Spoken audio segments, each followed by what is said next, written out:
Is it on? Yes, it's on. Very good.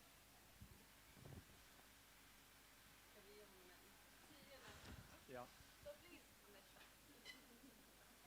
A very good morning. Habari za asubuhi. It's really, really good to have you here for this, to my mind, very important event on local democracy. So I would like to recognize that we are very honored to have you all here. And I would like to recognize the presence of honorable members of parliament, Anna Lukindo and Jacqueline Kweka. I would like to recognize the presence of faith-based leaders, Bishop Shu and Father Kitima. I would like to recognize the presence of councillors and representatives of local government, and also Mayor Temeke, Abdallah Mtenika, civil society leaders, UN Women representative, Mrs. Hodan Adu, the moderator of the panel, Mr. Deus, Valentine, our dear panelists, so distinguished guests, ladies and gentlemen, dear colleagues and friends, I hope that all protocols now have been duly observed. So very good morning again. And please let me start by saying Karibu, welcome, välkommen to the Swedish residence here in Dar es Salaam. And thank you for being here today. I'm greatly honored to have this opportunity to host a local democracy talk together with the Church of Sweden. And I also like to recognize the presence of Kerstin Bergå, the regional representative of Tanzania. And also we are collaborating with the Swedish International Center for Local Democracy in Sweden. I would also like to take this opportunity to thank my team, Nevin, Charlotte, Mary, Sabrina, and the resident staff for having supported this event. As Nevin mentioned, our session will also be live streamed, and I'm very pleased to welcome our viewers who will be following our conversational line. And the audience could also pose questions or participate in this discussion via hashtag local democracy talk. So any questions you might have or any interventions, please feel free, if you're watching this online, to send your questions. As Nevin mentioned, the Drive for Democracy is a Swedish government initiative. It was launched in 2019, and it aims to provide support to democracy's institutions, to its processes, and to its defenders, but also to respond to the growing threats and challenges to democracy.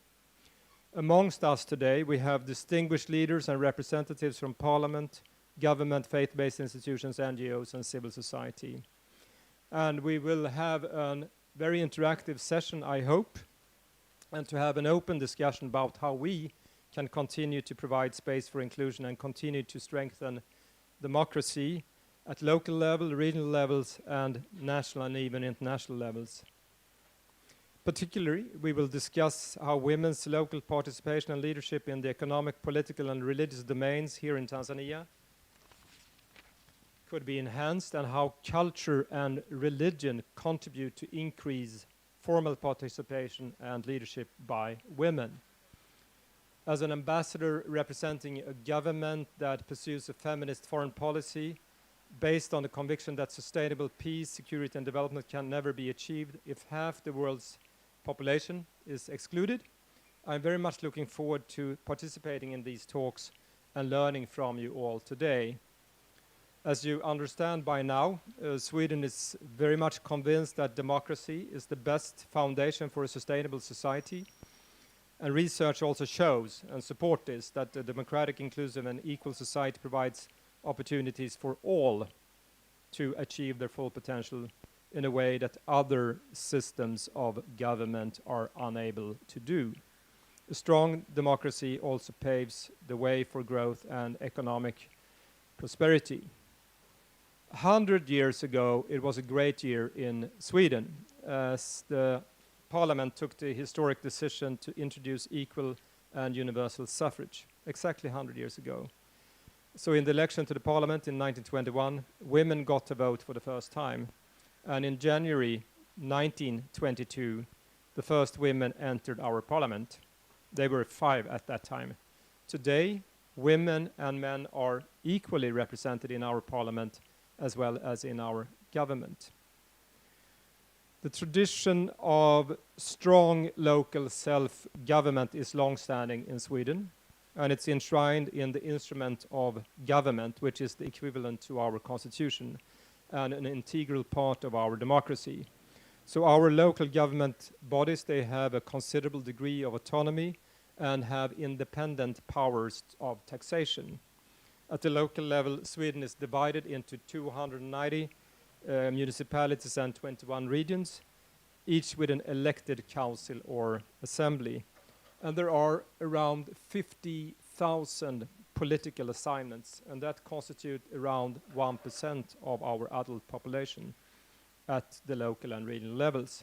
Men are still slightly overrepresented. It's 58-42 at municipal level and 53-47 at the regional level, so almost 50-50 at the regional level. So our municipalities are responsible for a broad range of facilities and services, including housing, roads, water supply, wastewater management, schools, public welfare, childcare, elderly care, and they're also legally obliged to provide some basic services. The county councils are responsible mainly for public health, medical services, public transport, and support to cultural institutions. At the other end of the spectrum, I would also like to highlight that Sweden joined the European Union in 1995. Our membership has added another important dimension to our democracy, but also full access to an internal market consisting of 27 member states.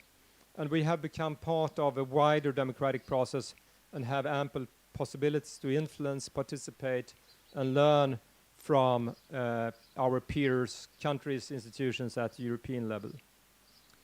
So, distinguished guests, ladies and gentlemen, democracy is neither an easy nor a permanent state of being. Democracy is, and its principles, needs to be defended, and it includes respect for the right to freedom, expression, assembly, and association. And the hard truth is that a world that is less free, less democratic, and less equal is also less secure, less stable, and less prosperous. As we know, there are no quick fixes to this, and we need to join hands to build inclusive democratic institutions and societies. The good news is that democracy is an appealing concept, and there are hundreds of millions, I would say billions, of people across our beautiful planet aspiring to live in societies guaranteeing justice, rights, and dignity. And we know that open societies incubate solutions and innovative approaches that could help solving the world's most pressing problems, such as poverty and climate change. And we know that development of successful societies that are investing in its citizens and in democracy is bringing self-reliance, resilience, and prosperity. Dear guests, equally an essential ingredient in all this is the role played by the civil society, which of course also include faith-based organizations. Civil society together with media are important sources of information for both citizens and government. They monitor government policies and actions and hold the government accountable. They engage in advocacy and offer alternative policies for government, private sector, and also other institutions. And they empower and deliver services. And I think you will all witness about this today, especially to the poor and the underserved. And they defend citizens' rights and work to change and uphold social norms and behaviors. Civil society organizations, be it schools, universities, advocacy groups, professional associations, religious organizations, and cultural institutions, they are all providing both immediate relief and longer-term transformative change. So, dear guests, Sweden will continue to do all it can to be a strong voice and an actor for democratic development in the world. We are now stepping up our efforts to protect democracy. The drive for democracy is a key focus area for the Swedish government, and we will work intensively together with you in the coming years to provide much needed support to democracy's institutions, to its processes, and to its defenders. Asante ni sana kwa kunisikiliza. Tack så mycket för att ni lyssnade. Thank you so much for listening.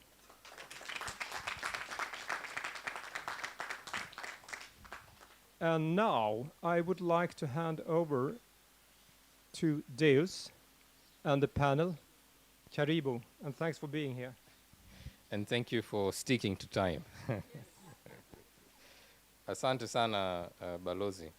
I will not want to waste a lot of time. My job is very easy, to help set the scene for our panel discussion. And thank you for the privilege of hosting this discussion. It feels like I just won a special seat. As you can see clearly, I'm not a woman, and this is a women's affair. But Anders knows very well I love women, which is why I'm married to one. And therefore I qualify to be here.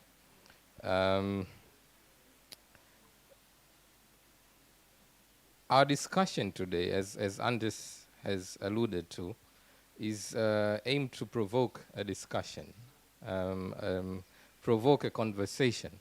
We're not here to get all the definitive answers for these questions, but we hope that by the time we leave here, we will have asked all the right questions that will force us to leave this room thinking about these disturbing, intriguing questions. And hopefully, in the course of our work, we will come up with the solutions, and by virtue of doing that, we will implement those solutions in our different positions. So our discussion will, on one hand, look at women's political participation in Tanzania, and our colleagues from UN Women will take us through some of the efforts that have been made over the last few decades to enhance participation of women in elected roles and administrative roles as well, and where we are now and what the challenges have been, and what can we learn from those experiences. We will also delve into a discussion about women economic participation, which is not always mentioned as an important anchor for any other participation we could be talking about. And I was looking at some recent statistics by the International Trade Center in the last few days, only to realize that there seems to be a missing element when it comes to women's economic participation. We've come to establish of late that among the community of business owners, women are highly underrepresented. The Tanzania Chamber for Commerce in Industry and Agriculture, which is the largest private sector association in Tanzania, it's only 35% of membership are women. But more intriguing is that the Confederation of Tanzania Industries, CTI, which is the most powerful lobby for the private sector in Tanzania, only has about 5% of its membership as women. We haven't gotten the statistics for the Tanzania Private Sector Foundation, but I don't doubt that they would not be much different from this. Intriguingly, village community banks, which have been the engine for driving the so-called women economic empowerment, are 90% owned and run by women. However, as they always say, the devil is in the details. Within the community of business owners, 92% of these businesses that women own are micro and small enterprises. And something seems to be missing because official policy always defaults to a position where women economic empowerment is about offering small loans through the municipal councils. But nobody is talking about how many women millionaires we're making in Tanzania. And therefore, we hope that today's discussion will help us uncover some of these disturbing facts about women empowerment, because it's hard to tell how we will have more and more women participate in the politics, which is a costly affair, when women don't have the money to finance such operations. So we hope that we might not find the answers today, but we will have triggered the right questions. So with me, I have four panelists. I feel I'm not qualified to introduce our prominent panelists, and therefore I will pass on that privilege to them to introduce themselves one after the other. And I will invite two of them, they already know themselves, to speak specifically about political participation. One colleague will speak about the overarching framework. The other colleague will speak about participation at the grassroots level and what that means for women. And we'll have one of the speakers speak about the whole aspect of women economic empowerment. And we hope we can do justice to that important conversation. And finally, we'll have one of the panelists go beyond these two topics, tying them together and helping us appreciate what role, if any, religion has in addressing or reversing this situation. So allow me to invite the panelists to introduce themselves, tell us who you are, tell us what you do or who you work for, and tell us why your work is important for women empowerment. Selina, let's start with you.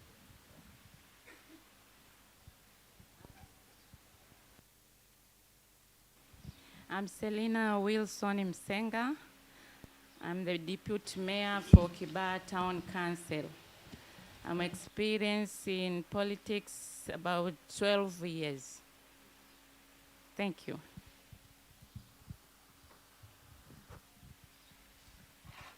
Good morning. My name is Erasmina Massawe. I work for UN Women Tanzania. I'm program specialist, women's leadership and political participation, but also I'm leading the same unit on leadership, participation and governance. It's a pleasure to be here today with all these experts to have this conversation, which is quite very critical. Women of Tanzania, but for Tanzania in general, in enabling the country to be able to reach out the development objectives, SDGs and other, the 5-year development plan and all other plans. The role of women in leadership and participation, it can't be underscored.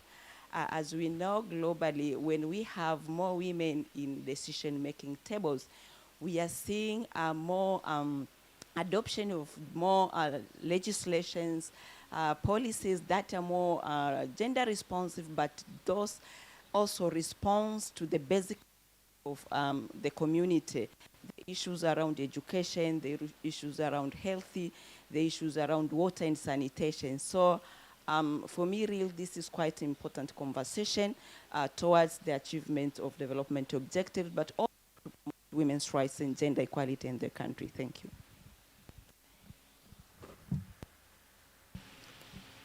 I am Father Charles Kitima, the Secretary General of the Catholic Bishops' Conference of Tanzania, Tanzania Episcopal Conference.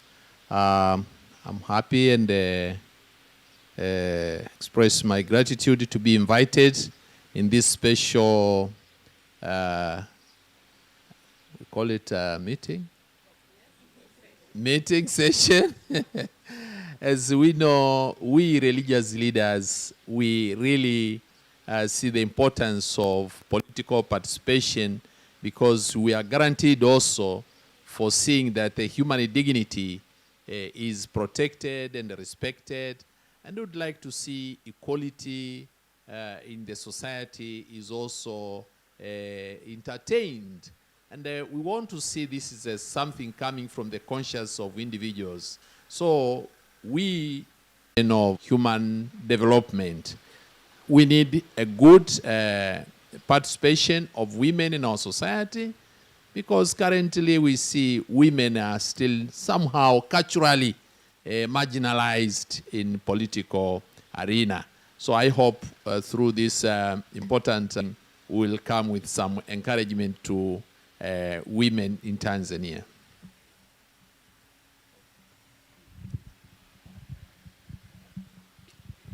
Good morning, everybody. My name is Martha Daud, but also an active gender person within my country and beyond. But mostly I like mentoring young people, young women, to create that confidence, because already we have now time. We have been, I've been working at the Pan-African Parliament, but also I've worked as a district executive director in the local government authority only last year when I retired.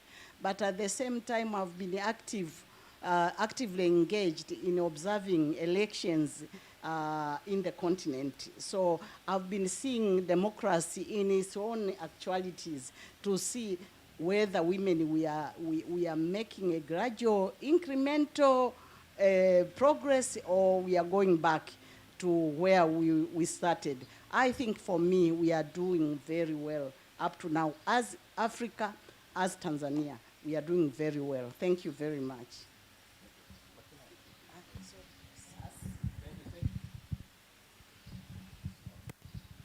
Thank you very much for the introductions. I will try to rush us a bit, so I apologize in advance, because we are the only thing standing between us and lunch, and I don't want to be accused of jeopardizing anyone's right to food.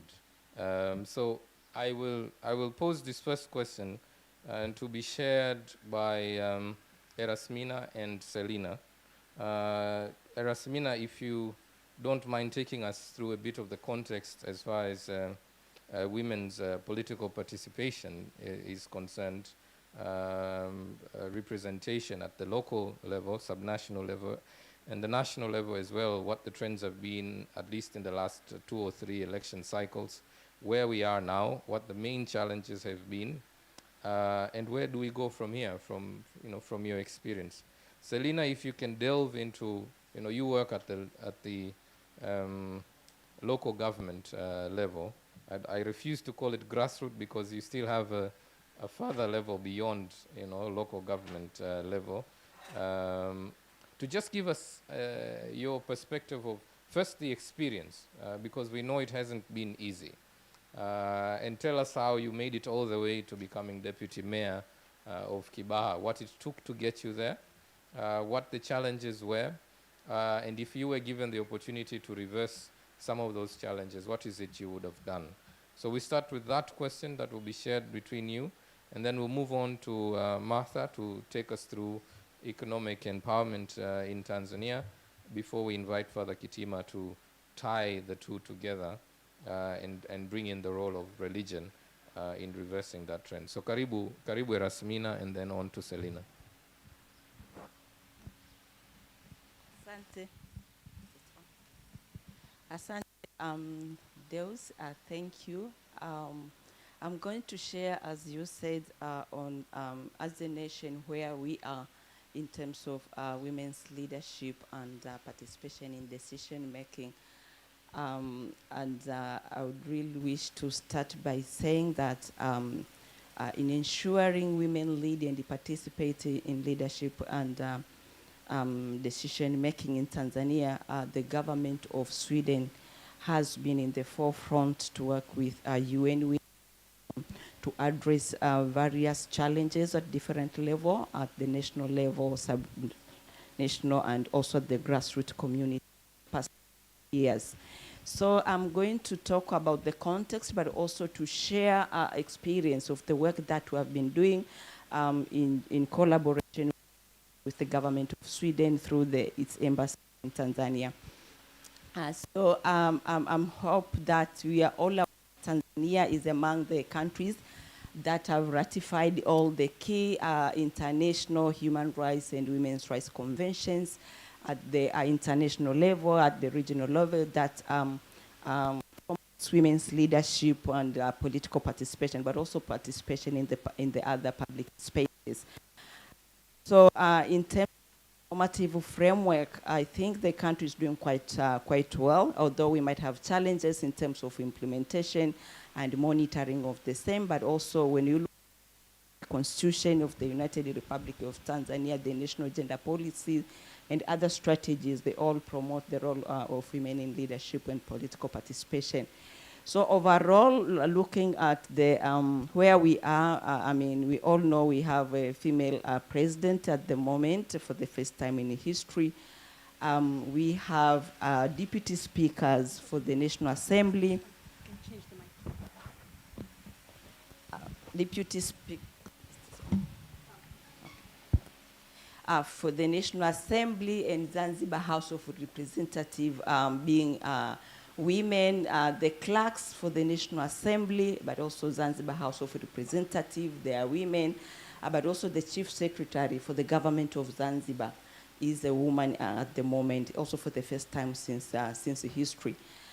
So then at the cabinet, at the moment, we are at 30.2%, and deputy ministers at 28%. In the parliament, we have 37.2%. This includes the 11%, which is quite small on the number of women elected from constituencies. So majority of them, they're coming through the special seats arrangement, which is provided in the constitution. We have 30% in the constitution, but since 2015, the government has moved to 40%, a progressive measure towards achieving 50-50, we could say. In the sectors, permanent secretaries, they are 28%, if I'm not mistaken, and then around 26% as deputy permanent secretaries.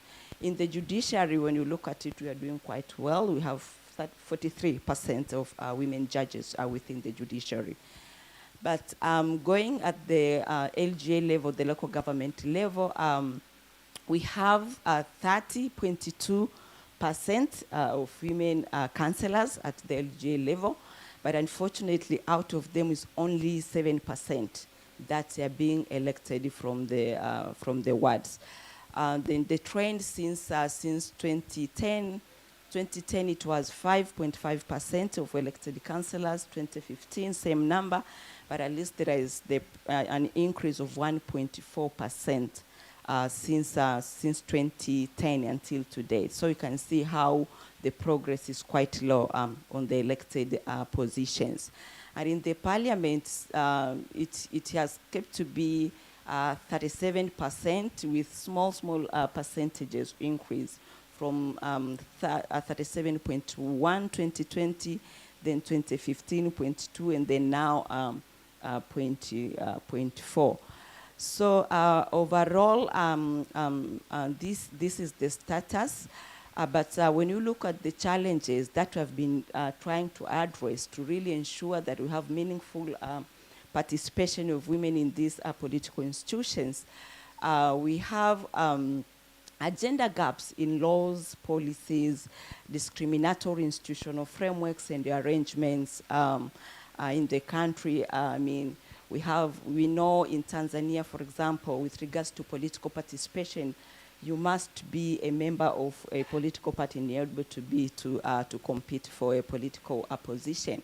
So what it means that we really need to advocate for reforms within political parties, to nominate more women as members of parliament, more women as councillors, in order to be able to increase the numbers of elected women. So, I mean, UN Women and Sweden and civil society organizations who have been working around this area and proposing at least, we have 30% in the constitution for special seats, at least to have 30% of also nominated women at different levels. But also the other challenge that we are trying to look at is leadership within the structures of political parties themselves. We really don't have women leaders as the senior and higher levels of political parties. So they are quite male dominated, and then at the end of the day, they have repercussions during nominations, during adoption of party constitutions, election manifestos, and all other processes within political parties. So we also really need to see and work together to address challenges related to having more women leaders within political party structures. I mean, we have challenges as well, as we all know, I mean, around disproportionate access to education, for example, to information for women, access to productive resources and services, issues around access to land, and we all know about discriminatory laws and the practices related to women inheritance of land, while we know is a major source of production, and women, particularly in rural areas, they depend quite a lot on land. But again, I mean, having those immovable properties, they will give women the opportunity to access to credits and be able to manage their businesses and all that. So if we have these discriminatory laws in place, it still is quite a serious barrier for women to be able to aspire for leadership positions. I mean, under the education sector, we all know the challenges with gender blind or irresponsive, we could say, policies and legislations. We have challenges around teen pregnancies in the country, whereby, I mean, after dropping from school because of getting pregnant, then they are not really allowed to go back to the formal education. So what it means is like shutting down the opportunities, I mean, unleashing their potentials to be able to access education, information, and resources that are necessary for them also later on to be able to engage in political and leadership positions. We have issues around social norms, culture, and perceptions on the role of women in the community, women being seen more as the domestic domain to be more appropriate for women comparing to the public space. So, I mean, women having more responsibilities at the household and community level, that denies them the time and the opportunity to creating of the necessary networks that are required for them to be able to engage in leadership positions. So, I mean, we have quite a lot of issues, and recently violence against women in politics is also coming out as a serious challenge for women, as we've seen in a study that we conducted in 2015. Almost 69% of respondents indicated to have faced one or different forms of violence, being physical, psychological, or sexual. So it's another area that we are really coming out as a serious challenge for women in leadership in Tanzania. But I mean, as UN Women, we have been all addressing these issues. We have been providing trainings to relevant actors to understand with the impact of violence against women in politics and how it contributes to underrepresentation. I mean, we have been engaging quite a lot with grassroots networks, with media organizations in terms of changing perceptions and attitudes through community radios, mainstream radios and all that. And actually in Zanzibar, we have been doing quite a lot in terms of engaging with religious leaders in terms of changing perceptions, particularly in ensuring that the Quran provisions are appropriately defined in their context, because it has been seen real as a problem. So we have worked with TAMWA Zanzibar to develop a very simplified manual with voices from senior, very influential religious leaders trying to provide appropriate translation of various Quran provisions as part of changing social perceptions and norms. I think I will end up here in this, and I will come back later on for more information as it will be made. Thank you.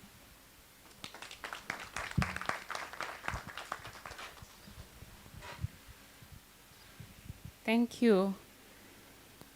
I'm sorry, I'll be comfortable to use Swahili language and Deus can translate to you.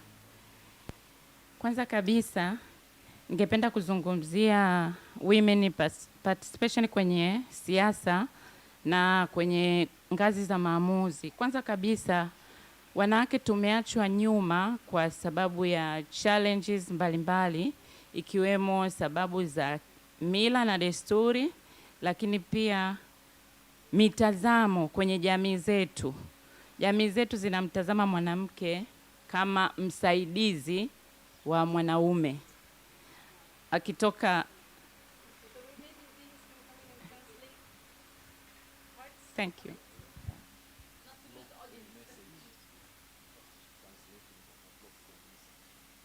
So we have two options, and since this democracy talk, I think we can be democratic in how we decide this. She either presents the entire, she makes her entire submission in the interest of time, and we can summarize that in English, or then if we do it like we do in most of our churches, then it might take us a little longer. And you know, when we're in church, we're relaxed. We have all the time in the world, and we can take as long as we want. So I don't know who then gets to vote about that, but I'm happy to go with either option. I mean, I'm here idle, so I don't mind, you know, doing the extra work. Okay. I will challenge you. Yeah. You keep it a bit shorter and do it in English. Yeah. Because otherwise we will lose the audience who has, you know, who is following us on live stream and they don't know Swahili. I'm not comfortable to use that language. I said So- before, so. Yeah. Selina, hakuna shida. Zungumza, nita translate paragraph. So utazungumza hoja, like the first argument you've made, it has to do with cultural perception. Women are perceived as the assistant to their male counterparts. That's fine. So twende, your next argument, I will summarize it. Don't worry. That's why we are here for you. Okay, Yeah. thank you. Lakini pia kumekuwa na sababu za changamoto za kielimu. Tangu historia huko nyuma, tunaona kundi la wanawake limeachwa nyuma kwenye elimu na wanaume ndio wameendelea. Lakini pia sababu za malezi kwenye family zetu, wanaume wanapata, watoto wa kiume wanapata time ya kwenda kushiriki mambo mbalimbali ikiwemo elimu, social, lakini wanawake wanakuwa nyumbani kusaidia mama anafanya nini pale. Kwa hiyo huko ndo kumechangia kuacha nyuma hili kundi. Lakini pia zipo sababu ya mifumo na miongozo katika level ya chini kwenye siasa. Mfano, kwenye serikali za mitaa utakuta wanaopata information kwamba sasa kuna labda uchaguzi ni kundi lile lile, kwa sababu ndio watu ambao wana access ya kupata information.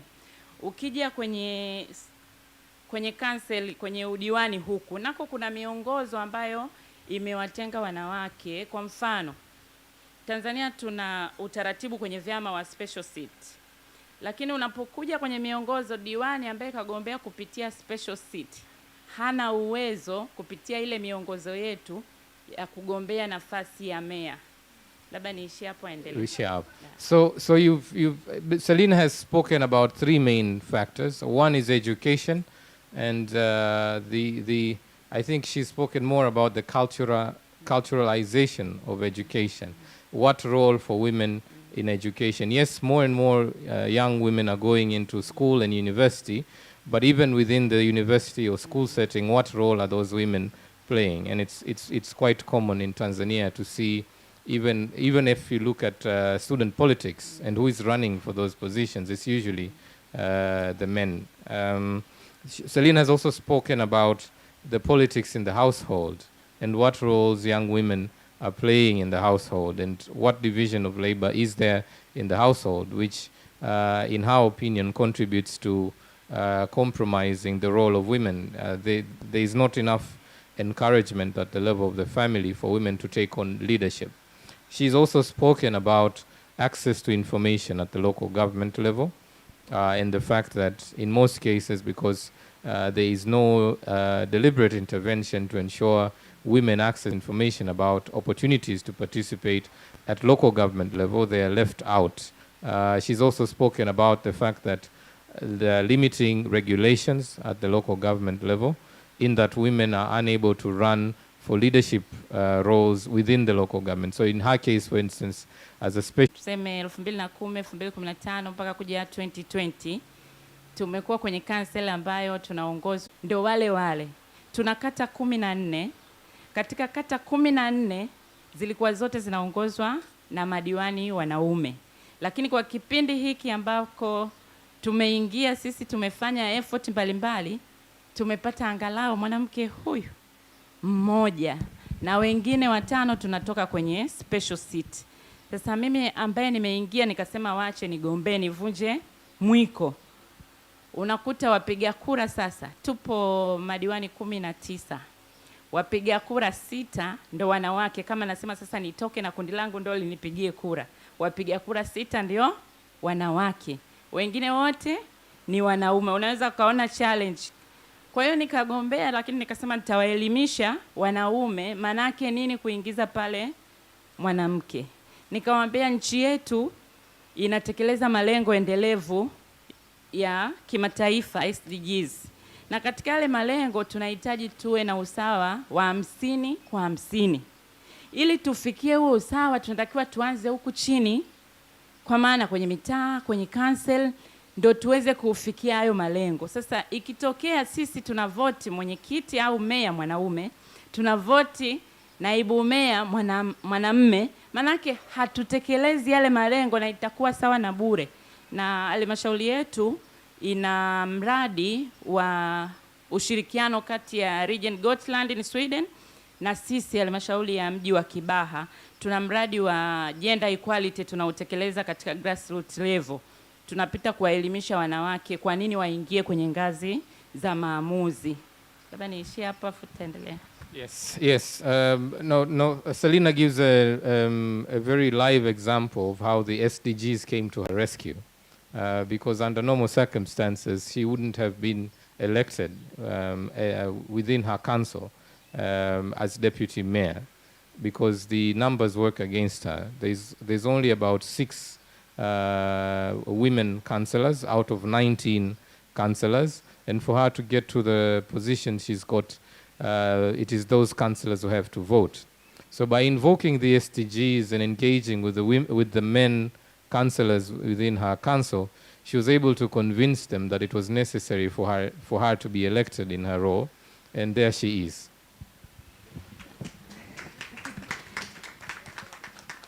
Asante. Kwa hiyo nimeeleza hivyo ili muone changamoto zinazotukabili wanawake. Na kingine labda tu niseme, sio kitu kizuri sana, lakini lazima tuseme ili tuweze kuleta changes. Nchi yetu ni moja kati ya nchi zinazotekeleza haya malengo ya Umoja wa Mataifa. Tunayatekeleza haya malengo katika level ya juu sana, kwa maana ya national level, kwenye mikoa wale government officials ndo wanajua. Lakini ukija kwenye grassroots, kwa maana kule kwenye mitaa, kwenye vijiji, watu hawako aware, anafanya kitu lakini hajui anafanya hiki kitu ndio malengo ya milenia anatekeleza au anafanyaje. Lakini hatuwezi wanawake kufanikiwa kwa kusema tusimame huku juu tupambane kwenye ubunge, kwa sababu tunatakiwa kuwajengea uwezo wale walioko kule chini kwenye mitaa. Mwanamke aweze kuona ni wajibu wake, kuna uchaguzi achaguliwe mwenyekiti wa serikali ya mtaa, na mwingine aone kwamba kuna wajibu mimi nichaguliwe kwenye baraza la madiwani, niwepo diwani kupitia kwenye kata fulani. Kwa hiyo wakielimishwa kule chini wanawake, tutawapata. Wakifikia kwenye level ya udiwani, manake tuna uwezo wa kupandisha kwenye level ya wabunge. Lakini tukisema tunaendelea huku juu kwenye ngazi ya taifa, tunakuja kwenye ngazi ya mkoa tukaishia hapo, hatuwezi kufanikiwa.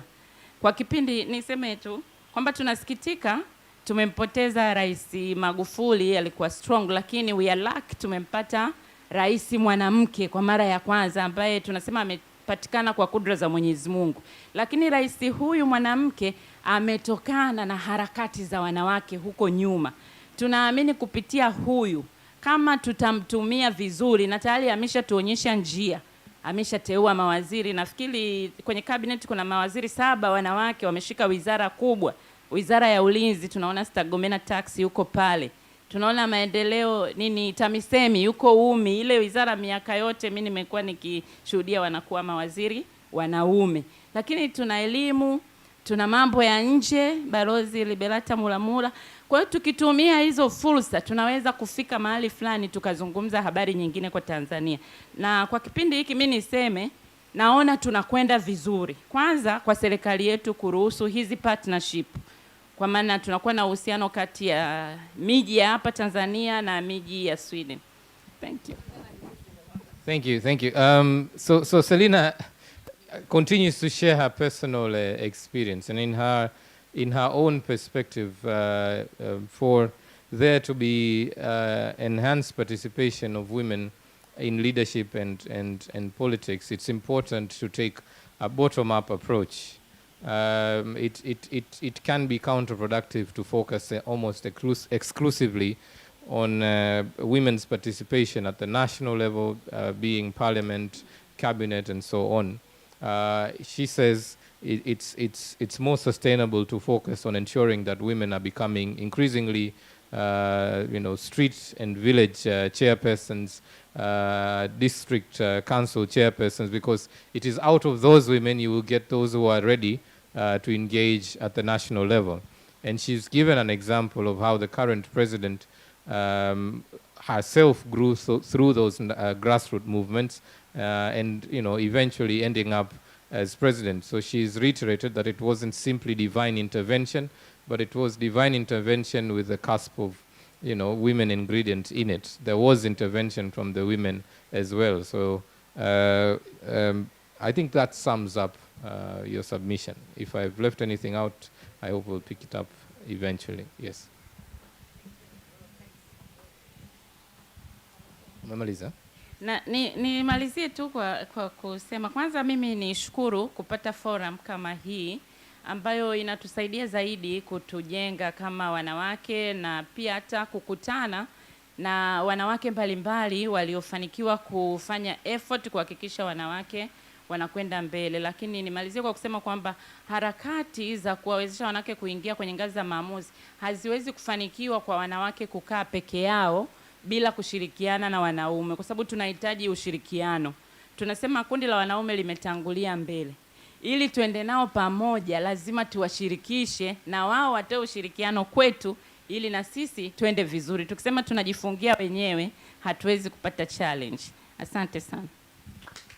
Thank you, thank you. She sums it up pretty well in that it is almost impossible to achieve women empowerment without involving men, because in our own words, men are already ahead of the turf, and the only way for women to get to the same level is to encourage engagement with men. So thank you very much, Selina, for sharing that personal experience. Let's move on quickly to Martha to share her experience, but particularly focusing on women economic empowerment, where she thinks things might have gone wrong, why we are where we are now, and what can be done to redress the current discrepancy in terms of women's economic participation. Thank you very much, Deus, and all the listeners here and beyond. Let me start by saying that I'm one of those women who are gender sensitive, because to be a woman is not necessarily you are gender sensitive. So for me, I want to declare openly I'm gender sensitive. Number two, yes, I'm a believer of my God, the Holy Spirit, and also the Son. But I'm also a believer of politicians and with their politics. Why? Because these are the people who coin our needs. You talk of water, is politicians or politics. You talk of health, politics. You talk of money circulation, politics. Everything, goes around politicians. So that's why here we are talking about democracy. And for me, democracy, I believe, and I think it is said to be lying over two pillars. Pillar number one, it is all about representation, the numbers. How many women are in the parliament? How many women we have at local government who are councillors? How many? We are talking of women and women. And so we get to enjoy seeing the number increasing. But the second pillar is about participation or participatory. So here is where we want now to talk about the efficacy. How good are we when we get those representation positions? So we want to dwell seriously on the effectiveness of those who are chosen to be our representatives. At any level, we want to talk about their effectiveness, so that when we are increasing the quantity, we are also saying more for more, not more for less. Because if we don't really be gauging ourselves, we might be increasing the numbers, but we are not really increasing the effectiveness. For me, this is very critical, and it's important to be, you know, when they go together, it's even much better. But when we are at the two pillars, we are really obliged to look at, to see the issue of empowerment. And the issue of empowerment can be political empowerment, it can be economic empowerment, it can be economic, can be anything, the empowerment. And the empowerment matter is quite tricky, liquid kind of. You might walk out of your house feeling very empowered. Before you reach Kariako, you are disempowered. Have you noticed that? It happens, you know. So while it's a very nice name, whoever coined it, it's very nice. But to really work with your empowerment from morning to evening, or from January to December, it can be tricky. So while we are at that, we must also know exactly what empowerment are we looking at. Is it really something which can be with us, you know, sustainably? Or it can be somehow, sometimes, or not always. So when I come to talk about economic empowerment, I'll also bring out what it can be to be economically empowered, but how you can all of a sudden get economically disempowered as well. And all of those pillars I have mentioned, they will take us to gender equality. So when we go to gender equality, we are again forced to know, are we really represented effectively? Or are we really participants to the gender equality? Because many times we have talked about gender equality by, you know, seeing that our projects are mainstreamed, to see that the numbers are always disaggregated when we are planning. But that is not only enough, it will be enough when it is actualized on the ground. But also we need to look at the development discourse, whereby we want now to see the inclusiveness. This inclusiveness is that we don't want to be left behind. Whatever you mention, when it comes, be it the empowerment or whatever, we want us to be included, not excluded. And that is when we have to be very watchful. Our representatives, wherever they are, they must see that the development discourse, when it comes to inclusiveness, they are really our watchdogs, that we are really included in every aspect of economic, for example, economic matters, political matters, and all of that. But also, when it comes to gender responsive budgeting, these representatives must be really strong to ensure that, because if our plans are not gender mainstreamed, it means that it will be very general. And when it comes to general, now we go back to personalities. Where general things operate, you find that if it was so and so, things wouldn't have been like this. We want now systems that will prevail, whether Martha is the district executive director or she is just a mere ward executive officer. because systems are there and they are followed. So now, let me narrow now my talk to what Deus has said, that I should go to the women economic empowerment. And he was good enough to help me get the data for me, but also it was good to listen to him when he was trying to say that we have to really dwell on that. When we talk of economic empowerment, I'm afraid it has to begin with knowledge empowerment.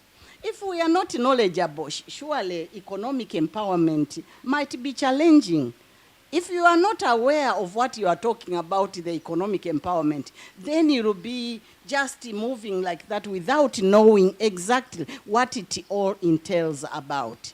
So for me, I was thinking the knowledge empowerment should be number one before we talk of economic empowerment. And the knowledge empowerment I'm here to refer to is that when the Beijing platform for action was endorsed, I think the gender subject would have gone into the schools, where I would be creating the Mama Mongela, those people who have been there at the UN conference. We should be creating, today we have a president who is a woman. We need also to make sure that the next maybe vice president or whoever, or prime minister, there should be these women taking over, because if from school they are propelled to start feeling their presence, their essence everywhere, then we don't need to start, please go, nenda kagombe, or go and, run for a position. No, they should be having as their vision when they grow. This is what we are also lacking. We need to make sure that at schools, much as we like to see civic education is being taught there, we want also to see gender issues being taught at school. Why? Because we need knowledge empowerment. The knowledge empowerment is the father, I don't want to use the word father, is the mother to so many other things. So now, when it comes now to women economic empowerment, and Deus said that in Tanzania you'll find that most women are quite active at small and medium enterprises. Yes, true. And we have a policy which talks about the small and medium enterprises, which already has been gender mainstreamed. It is only a follow-up for the ministry now to ensure that it brings in women to grow and become economically empowered. However, the good news now, I'm coming to the good news. The good news is that the government of this country has felt about the importance of women, especially on economic empowerment. They enacted an act which provides 10% of the internal sources of money collected at district levels gets back to women, youth, and also the people with disability. Imagine if you are talking 4% of the money collected at local level. Let's go to Ilala. Maybe they have collected 70 billion. So out of 70 billion, take 10% is how much? Is 700 million, Out of 700 million, 4% goes to women to be loaned without interest. Don't you think that is a very good move to economically empower women? And recently, when the President, Her Excellency Samia Suluhu Hassan, when he was gracing the alert meeting, the local government Association meeting in Dodoma, she stressed very hard on the 4% going to women. She wants to see, she wants tangible impact.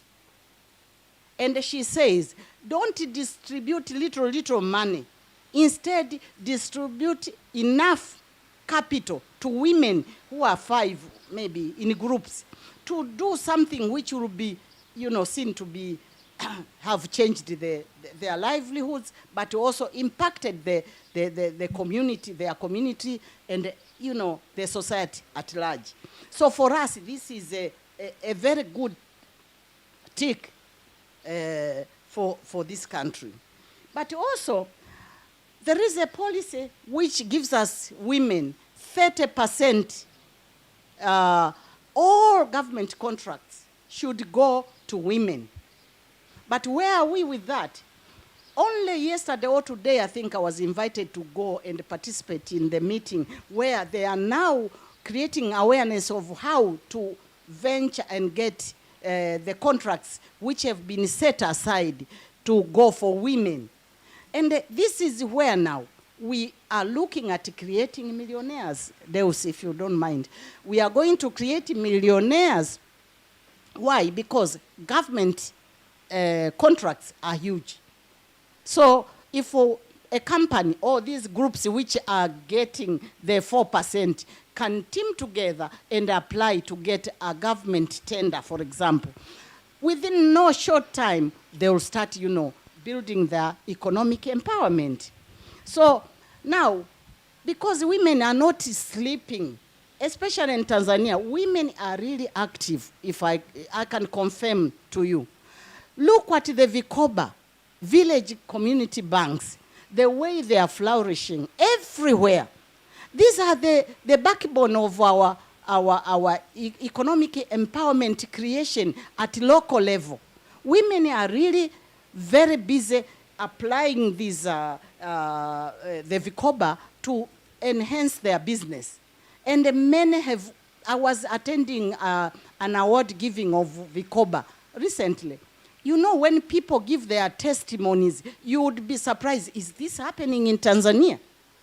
It is, because people have started slow, and before you know, Vikoba will end up having a very huge bank, competing with the rest of the banks. I am praying that will happen, because the money in circulating in this Vikoba is a lot of money. One group might be having 30 million.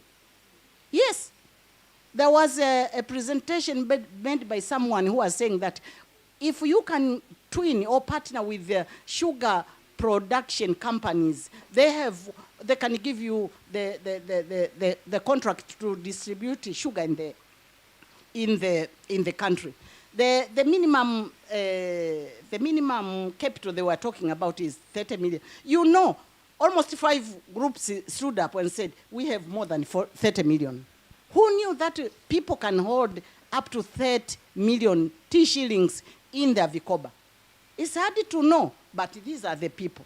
We have the SACCOs, the savings and credit societies. They have also lots of money, and some are purely women-based. But also, we want to say that the merry-go-round, the small ones, they are also building. And building the capacity. And let me tell you, for you to be able to run for a political position, number one, you must have financial muscles. Take it or leave it, you must have financial muscles. Now, where do you build your financial muscles? You need to also appreciate these initiatives which are operating at local level. In fact, at community level. So that's where now people start building their confidence. Once you have money, I'm telling you, you have several choices. You all people here who are seated here, you are financially strong because you have choices. Once you are strong and financially strong, you have several choices to make.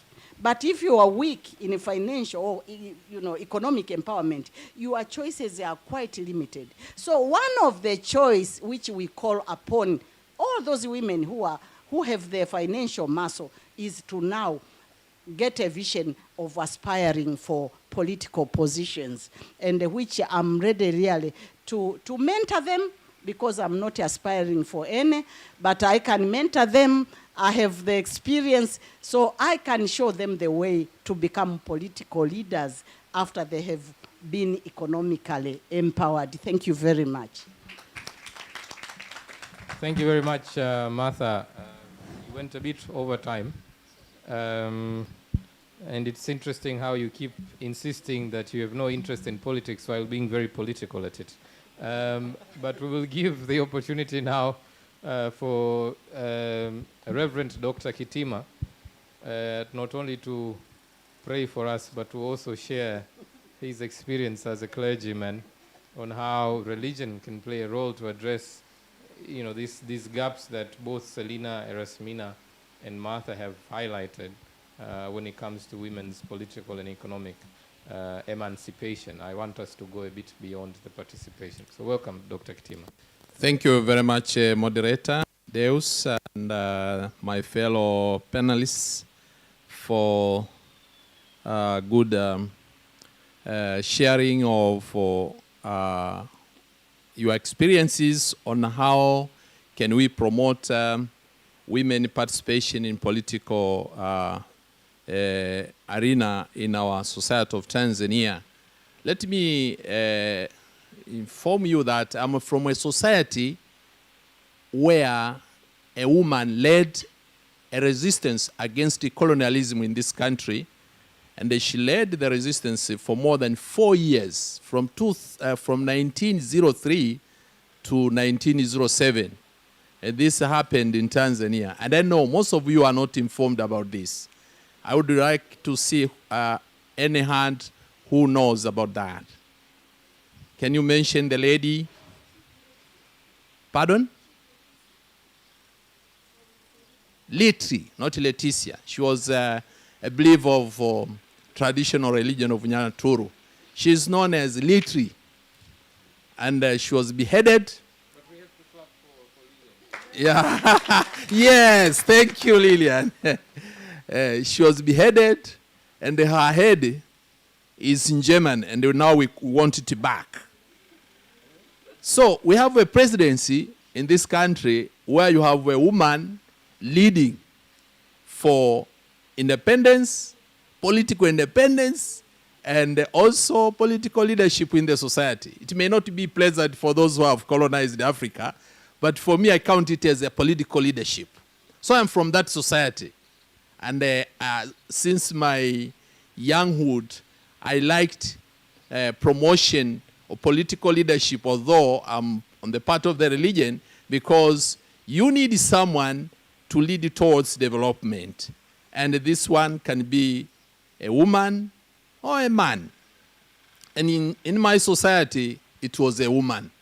And she was given a support by men. And those who were fighting were men.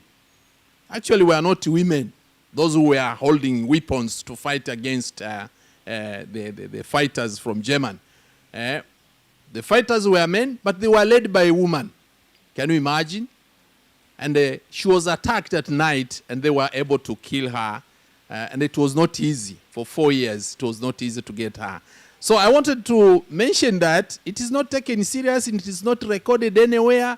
You can't find it in the curriculum of Tanzania. You will learn about Mkwawa, Kinjeketile, Isike, and the rest, Mangi, and so forth, but not about Liti. So our society in Tanzania doesn't take it serious, the role played by women in political leadership of our society. We have to change this. So we in Tanzania, this year, we had divine intervention. Deus said I should not mention about prayer. If it were not God, you wouldn't have a president woman today. So you have to recognize the role of God, the role of creator of man and woman in political leadership of the society. But also in Tanzania, we have to appreciate efforts made by Mkapa and Kikwete in promoting women for top leadership. I think it was, when was it? Is it 2006? When Asha Migiro was mentioned as our representative in UN. It was Kikwete who presented Asha Migiro to be the deputy UN Secretary General. I think Kikwete was planning something which did not materialize, but later God brought it. Yeah, I think all of you know about it. But also it was Kikwete who also made it happen that we have the first vice president woman. It was Kikwete. So we need champions for promoting women political leadership. The Constitution of Tanzania is very clear. If you go to Article 21 of the Constitution of the United Republic of Tanzania, participation in political affairs or public affairs is the right, fundamental right of every Tanzanian. But culturally, we are handicapped because we think this is the responsibility of men and not women. So let us have that transformation. How can that transformation happen? We as civil society, religious leaders, we believe in education. Let us have systematic educational programs on leadership. I'm from the academia background. When we wanted to have women participation in the university leadership, by then I was one of the commissioners in Tanzania Commission for Universities, the first commission, which was formed after 2005, according to the Universities Act. We promoted. Then we got the first vice chancellor woman from private university. We got the first woman principal of the public university college. It was because there was a decision by a relevant authority, but there were champions to say that this should happen. So what I want to say is this. As religious organizations, we have our bishop here. We must work together with civil society and our government to promote political leadership for women. We need programs of transformation, programs of education. When we talk about transformation, we have to correct a lot of our traditional customs which are not really in accordance with the human rights. We think a woman in a family is there to take care of the family, to make sure that there is harmony in the family, basic needs are there. But for public leadership, we think that is the responsibility of man. And that attitude should change, and it can change. And we have seen that it can work. But let's also develop some programs that bringing together women talents.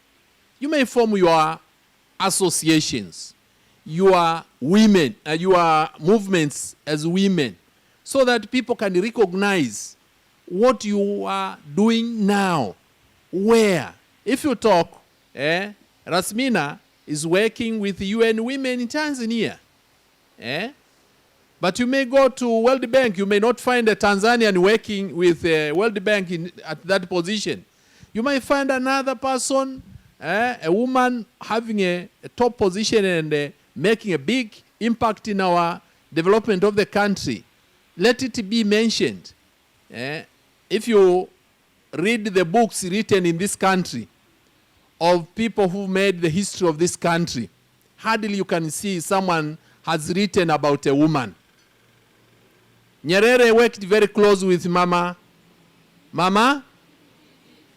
Have you seen any book written about her? One. But you can see about Mkwawa, about Mirambo, about who? Kawawa, Sokoine. So it is also you. young women who want to participate in political leadership to write about women who performed. You did a lot for this country. You had that important headmistress of Weruweru, who gave a good example of leadership in the academic institutions for formation of our young women. Nobody has written about her. And now she's saying, I am aging. We were talking to her a month ago. She's aging, but nobody has recorded about her performance. Mama, I'm sorry, I call you Mama because you are Mama, not because, for me, you are my mother. Yes. Because we are saying that we should not use the word Mama Samia. We have to say President Samia. Don't use President, Mama Samia President. No. President Samia. Only when you are in the kitchen party you can say Mama Samia. But outside that, use President Samia. So you have people like this one who have done a lot, but let it be written so that the young women in schools can also learn about what others have done. What are we proposing now is that in Tanzania we have our cultural positions. Currently, we don't have clean politics. You remember Nyerere when he said, in order to develop, we need 4 things. We need land.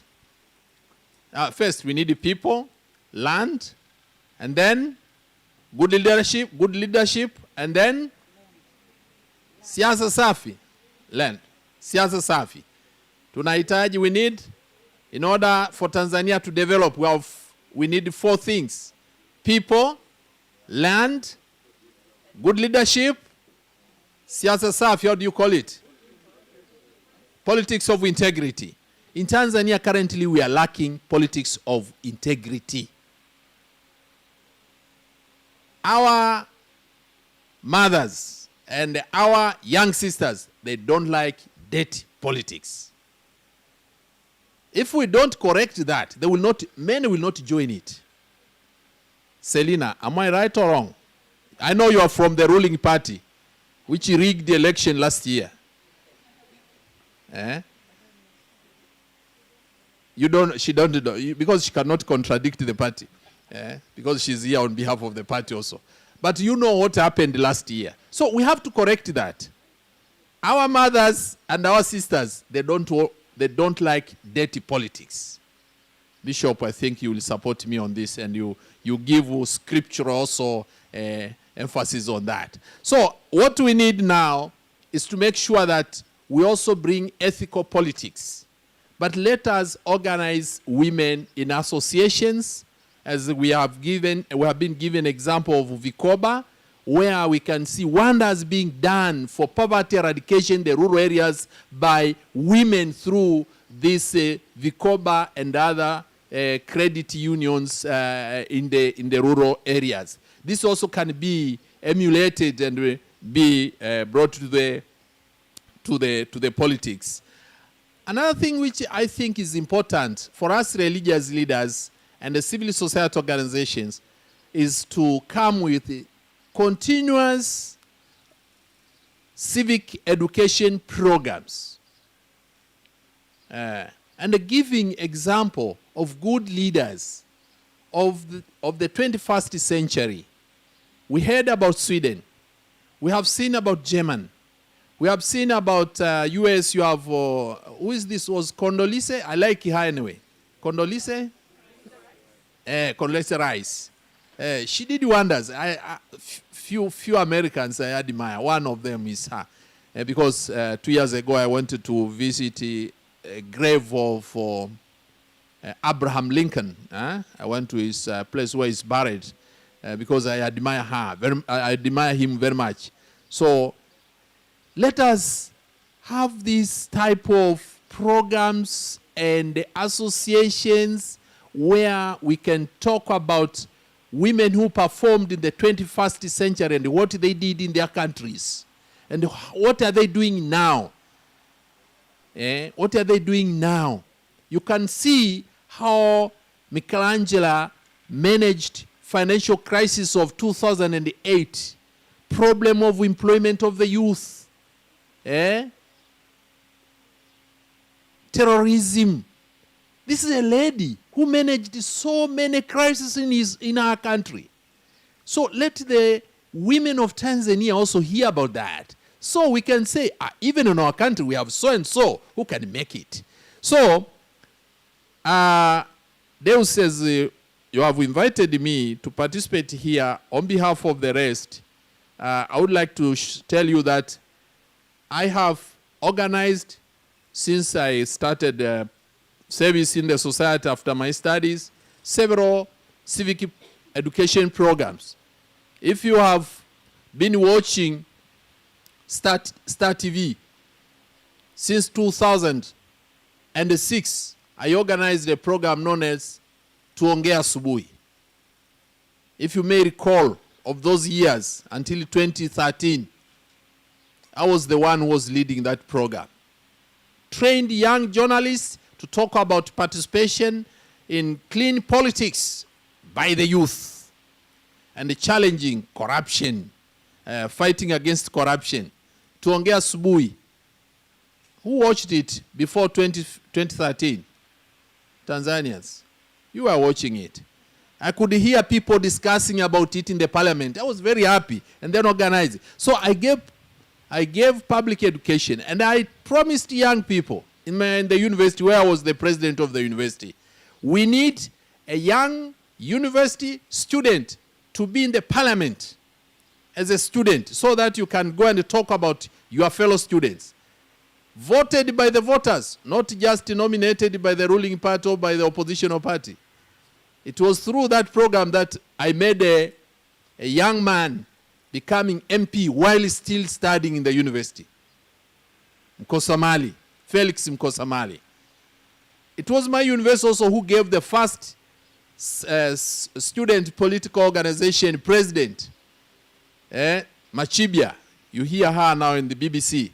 She was the first in Tanzania, the first president of government of students in Tanzania in the university. She was in our university, where I was the president of the university. So it can happen if you have a systematic educational program, which we call it civic education.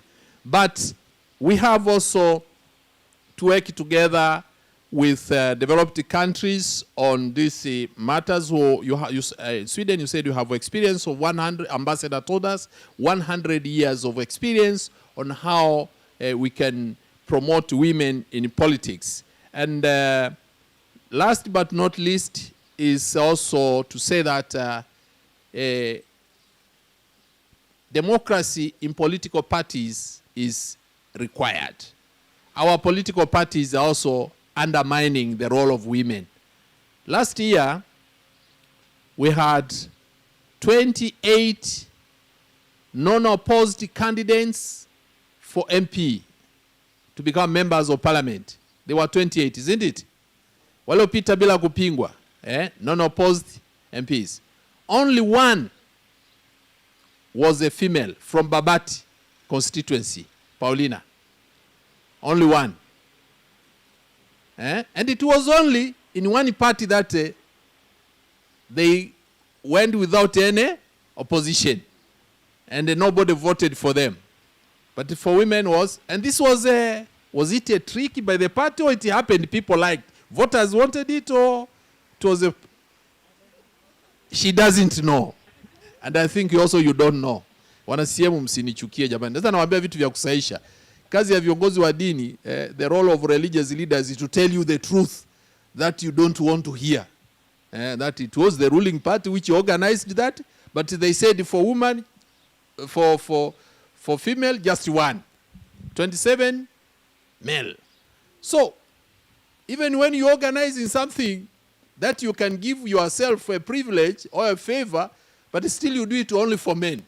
Why can't you do that also for women? So what we want to say is that political parties must also really inculcate ethical politics and democracy in their parties. And really, Tanzania must revive the culture we had developed for the last 30 years. And we must do away with the politics we developed for the last 5 years. Let us bring back that one of 30 years ago. That was a good development of democracy in this country. We are heading to the good democratic governance of this society, but we have distorted it for the last 5 years. Let us clean that. And if we do that, we will see competitive election, and if talents from women are brought at the surface, then you can see people electing women. Thank you, and moderator, I thank you very much, and I'm ready for any question.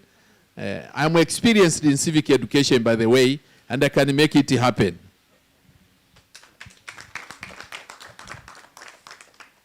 Thank you very much, Father Kitima, for the useful concluding remarks that we have to be deliberate about opening the opportunity for women to participate in politics, and such politics will have to be ethical if women are to participate, which I think sets us off quite well for the Q&A session.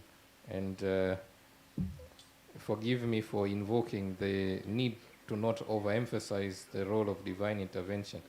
The good thing is, as a Catholic, I'll come and confess later, but for here, I have to be political, because what we are seeing in Tanzania is there's a thin line between being religious and being superstitious. And we tend to leave so much to God that we fail to acknowledge our own role in creating the mess that we do. So here we have divine intervention that has brought in a woman president. We are not sure when next God will intervene again. So if we are not deliberate, as you were advocating for, this could be the last woman for a very long time, and we have to be deliberate. So that's the reason I invoked my argument that we shouldn't leave it all to divine intervention, but acknowledge our responsibility in all of it. So, as I said earlier, we are the only thing standing between ourselves and lunch, which is already served. So, even if it's not, at least I have to provoke people. We have a few questions from the audience, the virtual audience. Actually, one question, which I will raise eventually. But we want to give the opportunity to the floor. I hope you have been provoked enough. There's been interesting observations made, questions raised as well.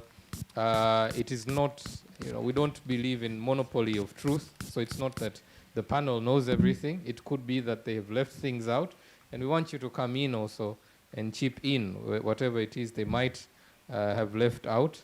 And since Father Kitima has opened the floor and reassured us of our freedom of speech, not the Idi Amin freedom after speech, but we have freedom of speech in the room. Please feel free to ask very difficult questions to any of our panelists, and they will happily oblige. So I pass on the mic. We'll go through every table, just so everybody has a right to participate. We'll start with Andes's table over there.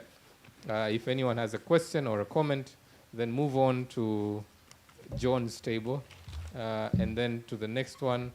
And then this will be the last table here. Hold on, if you don't mind. We'll ask you to come last. So let's start there. Even if you just want to say hello and thank you, that's also welcome. Hello. Good morning, everyone. Thank you, Moderator, His Excellency Ambassador, ladies and gentlemen. This is very nice conversation, meeting, and also we are here to learn and to hear. And from my side as a mayor, maybe I'm here to take something to my municipal that we can go and work on it, on anything that will happen here. Maybe one thing to challenge or to ask, what about women's solidarity? Anyone who can speak about the women's solidarity, because from my side, I think women are the first teacher and first leader for all of us, because we all come from women. And they are the mother, the first teacher, the first leader to everyone. But how it come maybe later, they lose that position and leave it to men. Okay. My question, what about the women's solidarity for themselves for this issue of women participation? Only that.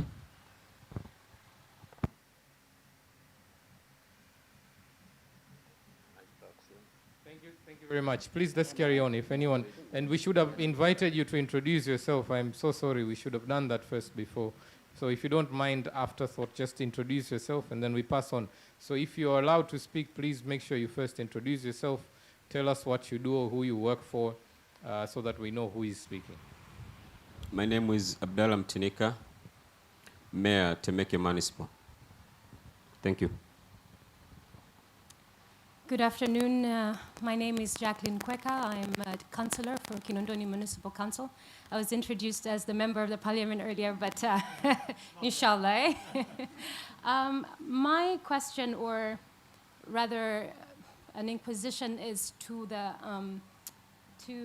Mr. Kitima. I was wondering, because at the grassroots level where I work, a lot of the ladies that we talk to, young children and young women and older women, are hesitant to join politics because they feel like a role of a woman is more of a submission, demure, and in politics you are required to be a certain level of aggression or something along those lines. So they're not quite comfortable in most cases to engage in such forums. I was wondering, like, what would you say about that, or how would you speak about that? Yeah, thank you.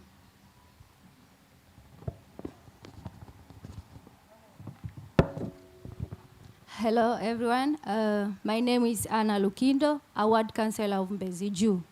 I would like to ask Father Kitima to give us more explanation how the role played with the religious to increase the formal participation and leadership by the woman, because I didn't hear that. Sorry to say this.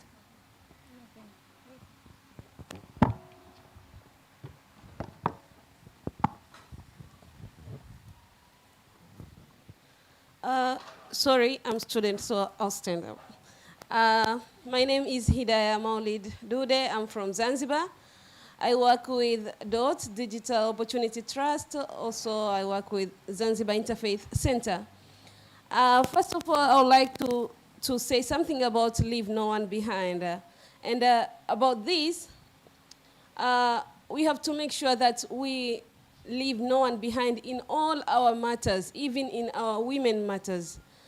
It doesn't matter if it is about menstruation, it's about GBV, it's about anything that is concerned about our women matters. Let's make sure that we leave no one behind. Because even when we are doing like a girls' club or giving education to girls, let's make a chance to boys to participate in those kind of activity, because they also have to learn something. And most of the time, men are the one who, I can say, who practice this kind of things. So we are living in the world together. So let's leave no one behind in real. And my question, or I can say, is kind of way of thinking, maybe Father Kitima might help us on this, is about our religions, our faiths, our holy books. There are some verses that is, they are clear about women chance. For example, in Quran, there is this verse say, "Ar-rijalu qawwamuna 'ala nisa." Men are the leaders to women. Men are the one who has to lead. And there is another thing maybe you can correct me, about women are helper for men in Holy Bible, I think. So how we can translate, or we can put this to our way of thinking about leadership, about democracy, about women participation. Yeah, thank you. Hello, I'm Kenneth Simbaya, a journalist and the former president of the Union of Tanzania Press Clubs, and the executive director of a youth-led organization called the Youth Education Through Sports. As a journalist, basically, we understand things by asking questions. So I'll ask a question to panelists and perhaps everyone around here. If you listen to the discussions around here, you'll notice that it boils down to gender equality. And if you look at the history, as people were speaking, the panelists were speaking, I was reflecting on the Beijing platform, the International Conference on Population and Development. Is way, way back. Now, this led me to a question. And if we're able to answer this question, perhaps we will accelerate the progress, because you will notice that a lot has been done, but progress is very slow. My question is, people say success is very simple. You just do what successful people do, and you need discipline to be able to do so. So my question is, what is it lacking in our country that those countries that have gone further ahead in gender equality have done? If we get that and have the discipline to do so, I think it will accelerate gender equality. Thank you. My name is Ruth Mlai. I'm the Executive Director for Femina HIP. We as Femina have been working with youth for over 20 years, empowering them with knowledge on rights, responsibilities, leadership, and we give them opportunities to practice within the school setting. However, I think, as one of the panelists said, it's really difficult to walk empowered from morning till evening, and I appreciate that you said that. The moment they enter school, the youth are empowered, they're able to vie for leadership positions, they're able to lead, they're able to converse with their teachers. The moment they walk out the door, even within the school setting in many cases, culture kicks in. You cannot speak back, you cannot ask questions, you're there to be seen and to be told, but not to participate. Within the homestead, girls do not get an opportunity to contribute towards what happens with the family wealth. Boys may get an opportunity, but even that, it's until they reach a certain age. When we then get to vying for leadership positions outside the school, we find that a lot of the youth that have walked through the FEMA Club process, the boys will vie for the governance leadership within universities. Actually, the top universities in Dar es Salaam at the moment, you will find at least one FEMA clubber who's a leader, but they're all boys. Every year, boys will come out on top and there'll be no girls. So how do we begin to change the cultural practice from the home, the community? We've got faith-based leaders here. From the church, how do we begin to show the church that, you know, the women also have a responsibility to lead, and not just in the home, like you've said, you know, not just within the household, but even within the church setting. If it is the youth groups, the girls should be given an opportunity to lead there as well, should be given an opportunity to share the word of God within the church setting, because that also gives them an opportunity to practice. And the last thing that I want to talk about is, I think it's on the knowledge dissemination and the training for leaders. We learn from what we see. We do not have a platform where young leaders can go and get trained to become a council member, a ward member. You know, they don't get training as far as I know, but they learn from what the others have done in the past. So whatever good or bad practices they have seen going on will be carried on in future. At what point do we get to where Mwalimu Nyerere had taken us. I think there was a school where all leaders had to go through before becoming leaders. How do we go back to that and begin that at the grassroots level? So if you want to be a mwenyekiti wa nyumba kumi, you need to go through a leadership process and know what your responsibility is. And at that point, or maybe it is even at the school level, how do we train the young people to know that girls can participate, boys can participate, and whatever the girl says is just as good as what the boy says. It shouldn't be taken as your gender then determines your participation or ability to say something useful. Thank you. Thank you. Thank you. My name is Farida Amakame. I come from Restless Development. So we champion youth leadership. And I'm so happy to be here today to hear all these personal stories and powerful messaging, because I come out feeling that, okay, we've talked about integrity, we've talked about supporting and championing women agenda, and we've also talked about creating opportunities. But I feel, being in a leadership position myself, because I'm the Senior Investment and Partnership Manager, one of the challenges I've faced as a woman, also as a young girl, is the fear to fail. I think after all this has been spoken, young women should be given the confidence to fail. Because once they understand failure is a starting point, they will not be discouraged to pioneer and to be leaders. And this also will create or reduce the opportunity for people to take advantage of women. Because we've talked about 30% contracts from government going to women. If women don't feel confident to fail, they will look for other people to back them up, and there will be a face value of an opportunity rather than being part of that opportunity. So I think being confident to fail is a strong message that should be given to women.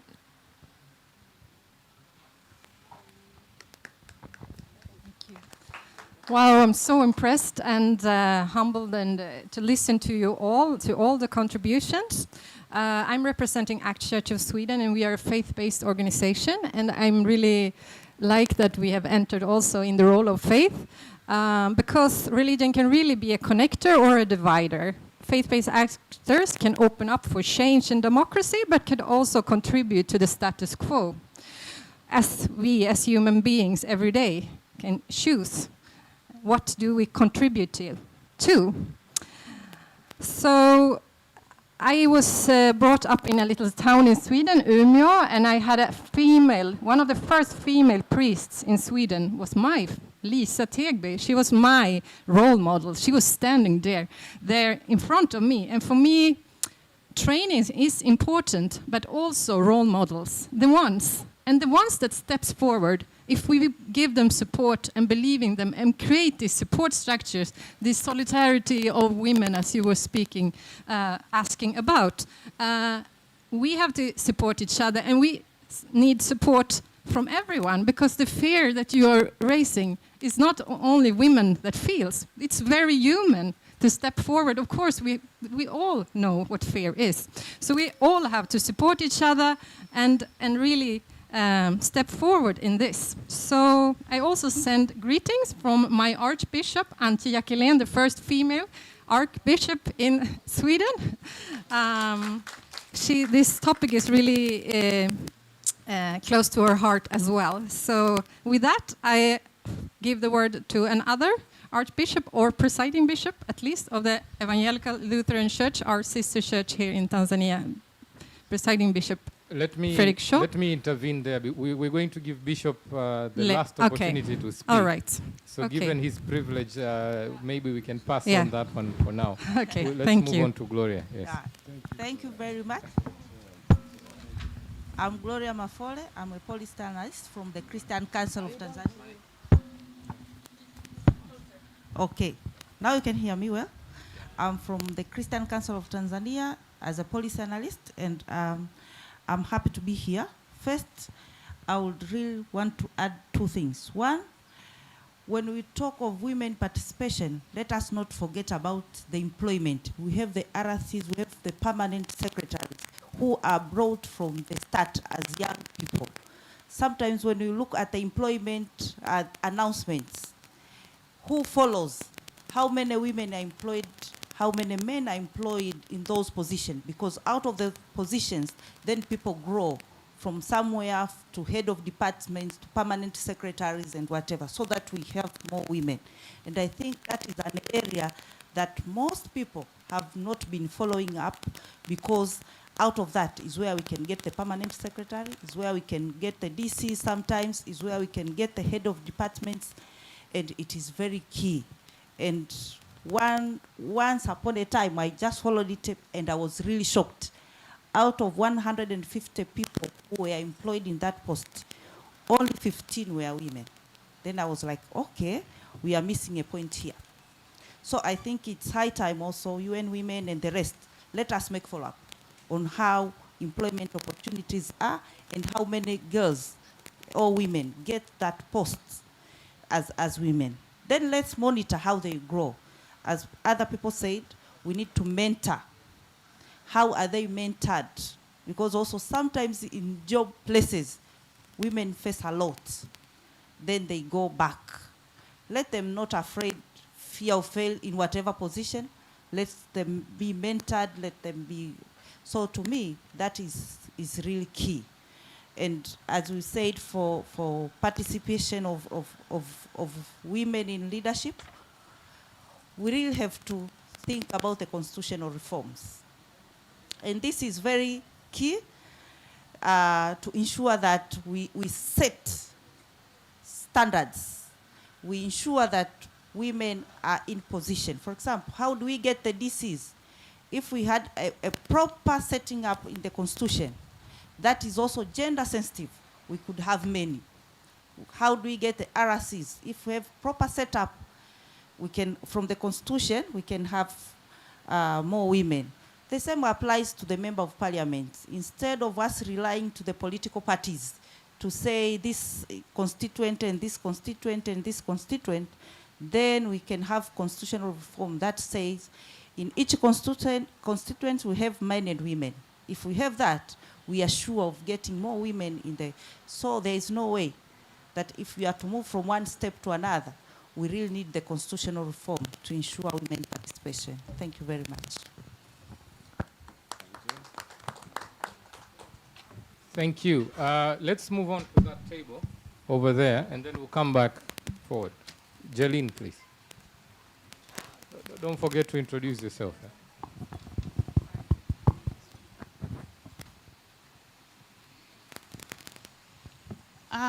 Thank you so much, first of all, for the invitation and for this very important discussion today. Local development is actually the development when we're talking about development. My name is Jeline Fuko, and I'm the Executive Director of Tangible Initiatives for Local Development Tanzania. It's a tech-driven organization, and we work to promote democratic governance. And my contribution today will focus on two areas. Firstly is areas around investing on changes of practices, which a lot of us have spoken about today. But on the second aspect is on strengthening institutional framework. And I would like to echo to what my colleague Gloria has said when we are talking about political participation, women participation. First, we have to understand what are the loopholes within the institutional framework that hinders us to reach to that position. Up to today, we don't have what we call Participation Act in Tanzania.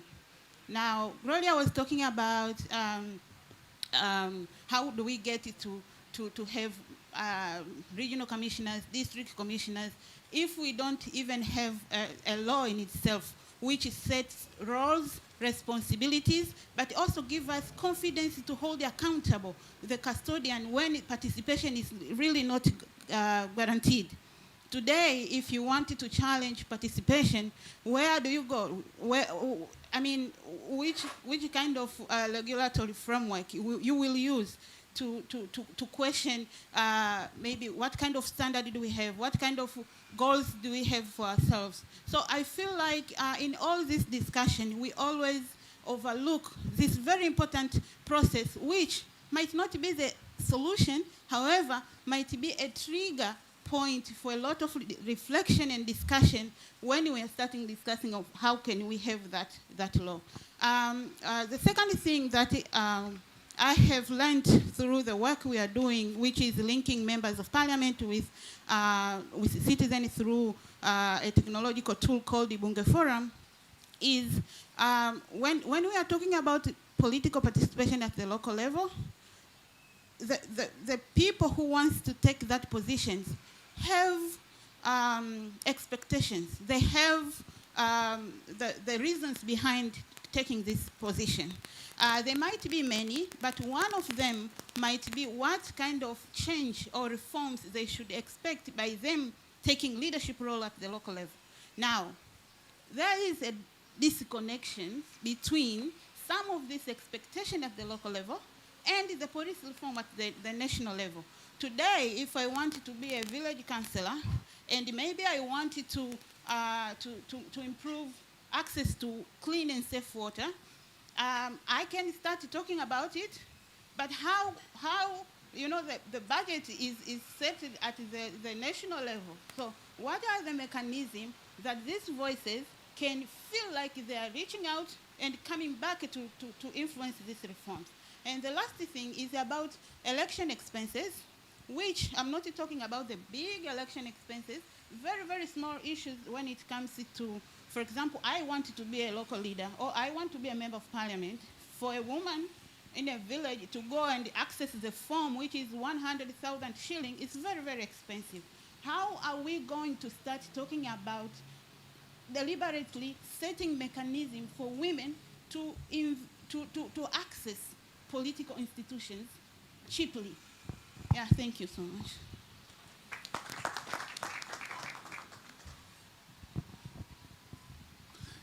Yeah, good morning. My name is John Ulanga. I work for an organization called Trademark East Africa as the regional director for East and Central Africa. A couple of points, not necessarily questions, probably challenges. One, whenever we talk about women economic empowerment, we quickly go and spend a lot of time on women political participation. Now, I am not sure, and I'm looking at you and women, if there is research that says there is direct correlation between women political participation and women empowerment. For example, if we have the president and all the cabinet ministers as being women, will we be sitting here and say we are, the women in Tanzania are economically empowered? So I think we need to go deeper and identify what additional factors we need to look at to address the issue of women economic empowerment. There is data that says institutions and countries that are have more gender equity are performing better. So there is correlation between gender equity and performance, economic or business performance. But when you talk about gender equity, I'm not sure if you're only talking about political participation. So I think we need to widen the conversation and say what are those underlying factors that impact women economic empowerment. And one example that is on our faces that I don't think we are spending enough time to talk about it, Martha has talked about. The government has issued a policy that says at least 30% of government procurement should go to women-owned businesses. But is that being audited and reported and tracked? And if that was to happen, for example, if the CAG was to audit as part of the routine audit and saying how many government institutions are complying to that policy, and if they are not complying, what are the bottlenecks to compliance? Is it from the capacity side of the women organizations, or is it from the practice side of the government entity? So I think we need to delve deep into those type of conversations and identify what are the bottlenecks. One other, and this is, I'm throwing this, I was even counting this. Whenever we talk about economic empowerment or women participation, it becomes a conversation of so many women and very few men. While, in my opinion, who needs to be convinced? I think it is the man that needs to come to be. So I usually throw this challenge that when you have such conversations, I was counting there are only 7 of us men, if I don't count the service providers. We're extremely privileged. We're extremely privileged. So I think going forward, we have a woman president today because a group of majority men decided that we needed to have a presidential running mate as a woman. You see, if you look at the UN system, I think I read recently saying currently you have the most number of UN organizations led by women, but these have actually been appointed by a man. So I think we need to create a lot of interactions and conversations between men and women and sell the business case to men that empowering women, increasing women participation across all the levels makes actually a business sense and makes an economic sense. As Trademark East Africa, we have a program we call Women in Trade. We run it across the region, and we emphasize on addressing the bottlenecks that are facing women traders. Because we know once you address those bottlenecks, then they can trade more, and they can trade further than just Tanzania. Asante sana for your attention.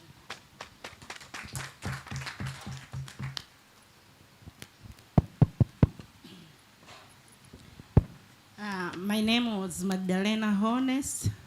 I work at Temeke Health Department. I'm National Health Insurance Coordinator and also I'm gender focal. First of all, I thanks for the panelists. Real was nice, I learned a lot. But I have some questions or some comments. We Tanzanian, I don't generalize. We are much in planning and talking and whatever. But when we come on the issue of implementation is where the problems start. It's true, we talk about the issue of development goals. And here, specifically we deal with the goal number 5, the issue of equality, in order all to reach in development. And as we see Tanzania, we need to work together in order to live. And when we talk the issue of gender, it's not the issue of individualism, it's the issue of multi-sectoral. I conquer the body talk behind me, say here we are a lot of women, but the men will fail. Really, we need to move together, as Selina says. Of course, like Selina says, the issue of the way she used to cheap to be a mayor. They talk the issue of development goal. After educating the people about that, people convincing and they give her the vote. So what we are going to do in order that to be sustainable is maybe only Selina knows that trick. Where about the others behind? What were our plan as a mayor? But also Martha talked a lot of the issue of democracy and whatever, and the religious people talk there about the late.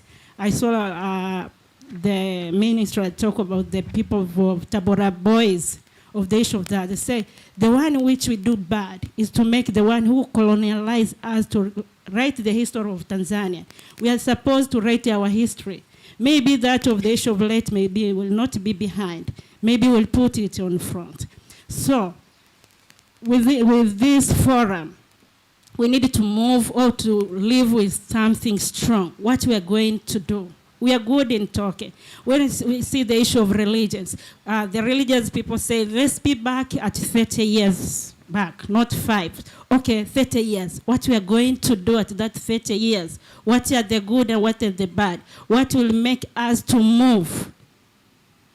So I will start here. I need at the end of that sessions to move with things will move us forward in order to have development. Thank you very much for this opportunity. I'm Lilian Leondi, the Executive Director from Tanzania Gender Networking Program. Tanzania Gender Networking Program, we actually pioneer of gender equality in this country, women's movement in this country. And when you talk of women voice and participation leadership, TGNP is one of the pioneer in this country. Erasmina talked about, highlighted numbers of women in leadership position. And when you look at those numbers, we are making progress in a way. And our president, Samia Suluhu Hassan, in her speech when she was addressing the parliament, she said gender equality is one of her priority, and we are seeing her doing it. When you look at the numbers, you see we are making some progress, but there's an issue of enabling environment, issues of legal framework, issues of policies. We have policies and legal framework. When you analyze them, they are quite gender responsive. But when it comes to implementation, that is where you really face major challenges.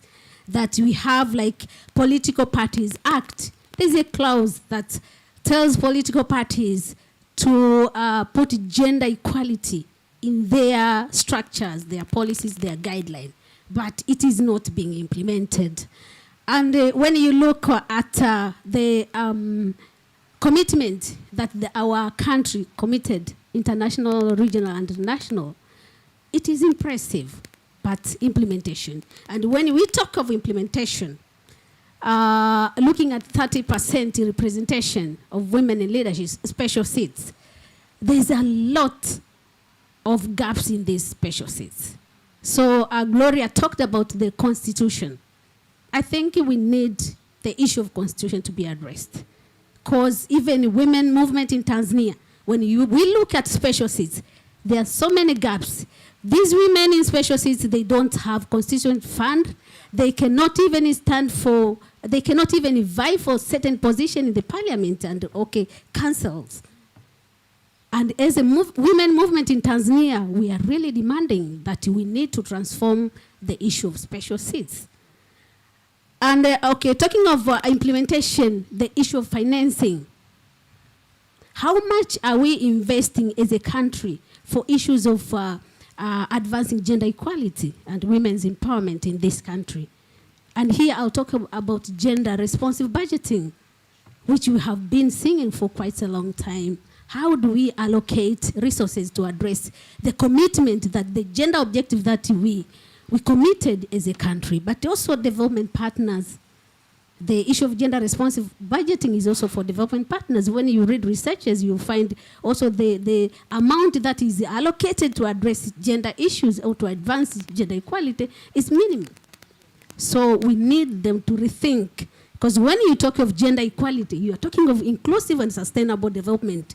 51% of people in Africa or in Tanzania, if you leave them behind, that means the development will really, really delay.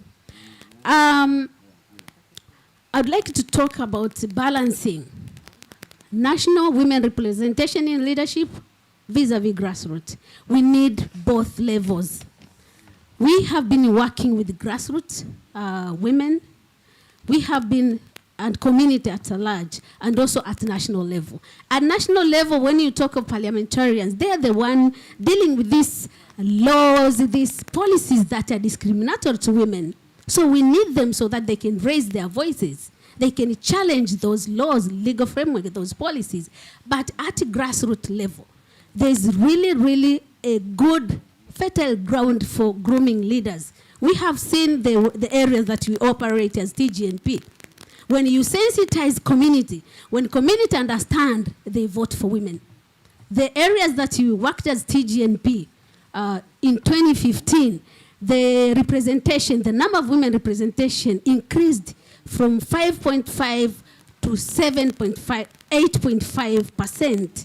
So if we scale up that and invest at a grassroots level, there is opportunity to increase women in leadership position at that level. But also we need research, we need the analysis, and we need monitoring. I think Gloria talked about it, so that we can report, we can really measure if we are making progress. On economic empowerment, John has talked about it, the 10% 442. Yes, it's a good move for the government, but who is benefiting? It is really politicized, this amount of money. And people have been given small amount which cannot even transform their lives. Have we really documented who is benefiting from this money? Is it really transforming women's lives? We need to change. Reading the strategy on generation equality, where Tanzania, the president is leading, and we have a strategy to empower women economically. They are trying to address this, that they will analyze and they come up with something that will really empower women rather than giving them 1,500,000 as a group. On 30% tenders, contract employment, when you look at our budget for the past, I think, 10 years, a big chunk of money goes to infrastructure, communication, those male-dominated sectors. But who is doing analysis that women are really getting this 30%? There's no one is doing analysis and having evidence or data for advocacy. Looking even at Mwalimu Nyerere Airport, Stigler's Gorge, who is doing analysis, who has benefited from the employment, from contract and such kind of things. I'm calling upon women's movement and development partners and other actors. We need to do such analysis so that we get evidence, and then we lobby. In Kenya, they were saying, oh, these women, they don't qualify because they don't have capital. But what they said, Women Development Fund, that a certain amount should give those women loans so that they can be able to access the tenders. So we also, as a Tanzania, we need to do that. TGNP, we are compiling in collaboration with the Ministry of Gender. We are developing women professional database. Because when we talk with leaders, they will say, oh, but you want to appoint women, but where are the women? Where are the qualified women? So we said, okay, let us take a step. The database is online, is up and running. Now we are mobilizing women to register, because even the president said during the Democracy Day that she needs the names of qualified women so that she can be able, with other appointing authority, to appoint those women in leadership position. Someone talked about it in the panelist. So TGNP, we have started doing that with the ministry. Back to Dr. Kitima, talked about our histories, our her stories. I'm going to ask you to summarize, Lillian. Yeah, this is just, I'm making it very, very short. Yes. You talked about elite, but I would like to say that there's other women who have been documented. There's Nduna Nkomalile from Songea. There's also Mkoa sister, even Majimaji in Jekitile. The one who was making water was a woman, but she's nowhere. So TGNP, we have a project of documenting women her stories. And we, as an organization, we cannot do documenting our history, her story for everybody.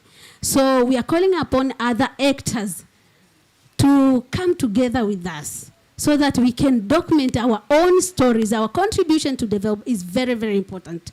Our own contribution to development, but also document others. We have 10 women where we documented BBTT, Tatumze, and others who really fought for our independence. And we also have other documentation. Thank you. The time is very short, but yes, I still wanted to talk. I must first apologize because we are already 39 minutes past our original end time. Original being that we would have heard all the questions from the floor, the questions from the virtual audience, and the panel should have responded by now, and we should have been having dessert. But we haven't started lunch yet. So I first apologize for that, but just also to caution whoever then speaks at this hour that you're really, really, really the only person standing between us and lunch. And we also don't want, we want to all of us have lunch. We don't want some of us to start standing and going while the session is ongoing. And this will put pressure on the panel because I will not give them a lot of time to respond to all of these questions. As I said earlier, my mission today, or our mission today, is not to find answers to all the questions. We've asked the questions, we have food for thought, and now we can have food for our tummies. So please.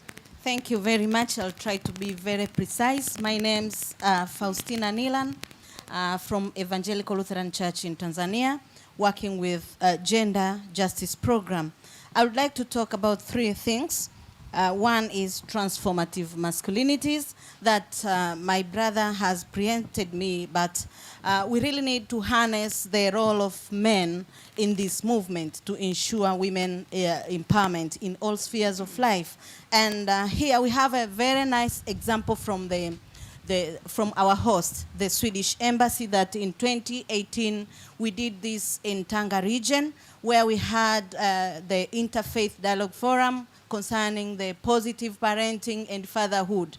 And this has made a positive change towards social transformation of involving men in this struggle to ensure women empowerment, but also ending up toxic masculinities. Another point I would like to talk about the role of faith leaders, faith actors in the movement. Father Kitima has said a lot, but I wish to say that the faith leaders has enormous potential in the public space, but they are not being used as they are supposed to be. So, because they have the authority to question on harmful traditional practices, also including the dirty politics, we need to make sure that we build their capacity as youth bearers so that they can really do what they are supposed to do when it comes to changing the negative masculinities in the society. And social change is possible. It only needs two people. That is me and you. So what are our arguments when it comes to women participation in leadership? How do we challenge the unsupported infrastructures towards women empowerment? And also, the last comment is there is a need to invest on sensitive methodologies and approaches towards breaking the taboos and other harmful traditional practices. Really, we have been seeing this as the major perpetrator of gender-based violence, and especially discriminating women and girls, as the main perpetrator has been culture. And breaking the culture is very sensitive, which needs a very sensitive mechanisms. So what I do here, we all need the government, we need the family as institution, we also need the faith actors as an institution. So I call upon all the youth bearers to complement rather than competing to each other, so that we can really reach the social transformation, the society that we need to see, the gender-free society. Thank you. Thank you very much, and special thanks for being brief. I thought we were going to move to the virtual questions, so I will give you only 30 seconds. Yes, please.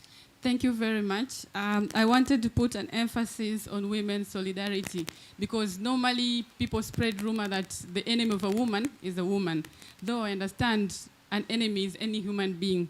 Even men have enemies who are men. But the main thing, or the main problem with this, is the family. Working at TGNP, we have been seeing so many incidences of sexual and gender-based violence and violations of human rights. But it all, if you look at all that, we go back to the family, whereby the foundations and the systems that brings the family are the ones that are determining the kind of a person that you're going to have. For example, as a woman, I'm a mother, it is okay. I have the privilege to raise my child. But if the foundations that have built me are patriarchal, it means that I will raise my children in a patriarchal way, despite the fact that the community will be looking at me as a person who has a potential. But deep down my mind, I don't see the potential.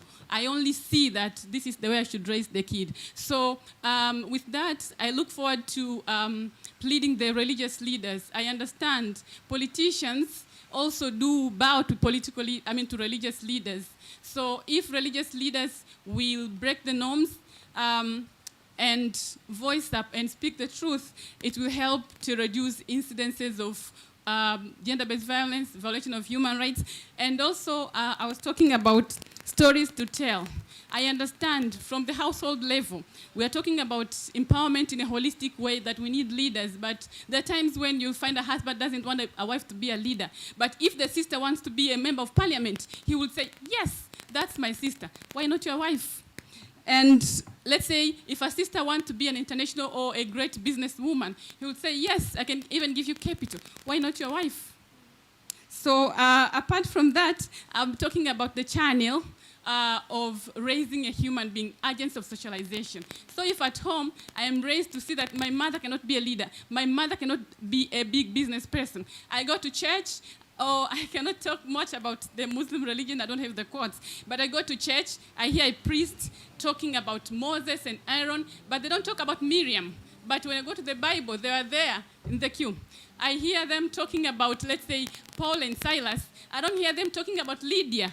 So it means that I will not be able to be transformed. So with this, I call upon each one of us to go back and reflect and see how we can use the platforms, the trust that we've been given. Be it I'm working at TGNP, there is something I have to do.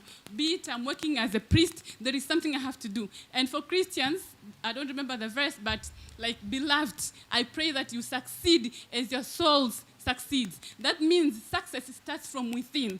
And the inner success is what gives us intrinsic motivation to go forward and do things. Thank you very much. Thank you. Thank you for giving us a wonderful Bible lesson. Yes, we are quite short of time. There have been 3 questions that have been asked from the virtual floor. I wouldn't wish to ignore them completely, but we can't ask all the 3 questions. So we are only going to take 2 questions that I will combine into one, which I feel hasn't been attended to thoroughly during the course of this discussion. And I'll ask the panelists to address specifically those questions so we can finish on time. So I will ask both questions. One is from Karina Squesil. Question for the women panelists.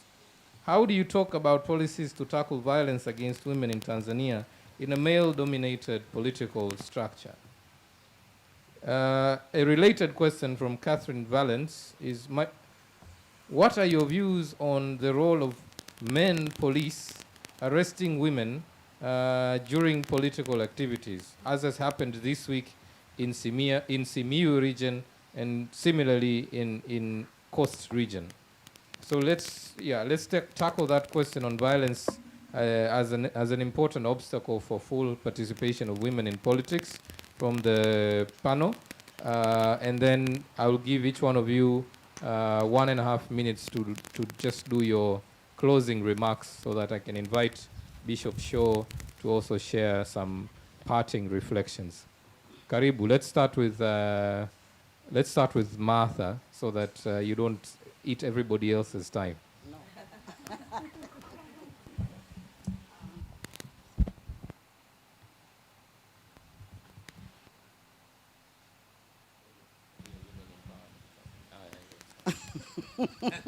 Thank you so much. I'm not going to eat much of the time, but I'll mention a few things. First of all, I'm very, very gratified by the contributions from the floor, and maybe I'll maybe add on a bit on what have been said here. And this is about domestication of policies, acts, and all other instruments which make us observe in this country. I think we miss these domestication processes. So people are unaware. You are even talking about the 30%. Who knows about it? Maybe the people, the women who are able to utilize that opportunity are unaware because they don't attend meetings. They think these are for the small women traders. But this is a key for making millionaires in this country. And imagine, while we are struggling with banks with their high rate interests, here we have money which you are borrowed for paying no single cent as an interest. Let us utilize it and make big business women. I wanted to say that domestication is key. And the other last but important is that the local government is where our training ground is. Let's put more emphasis at that level, because when people like Selina, you can see she's now a deputy mayor. because she has grown there. She's in her almost 9th year or 8th year, trying, working hard to be who she is. So the training ground is at the local government. So once we empower people at that level, we are likely to have more, excuse me, more people at higher levels. And let me say that the issue of TGNP has really impressed me, because very soon they are going to have a lot of database which will be used. And in fact, you are the ones who should be even sharing this data to the appointing authorities, because you know where the women with the caliber to take up these positions are. They could be hiding somewhere far in Njombe, but they are not known to anybody. So TGNP, please play your part, and it will be succeed. We'll succeed with that. Thank you very much. Thank you for keeping time.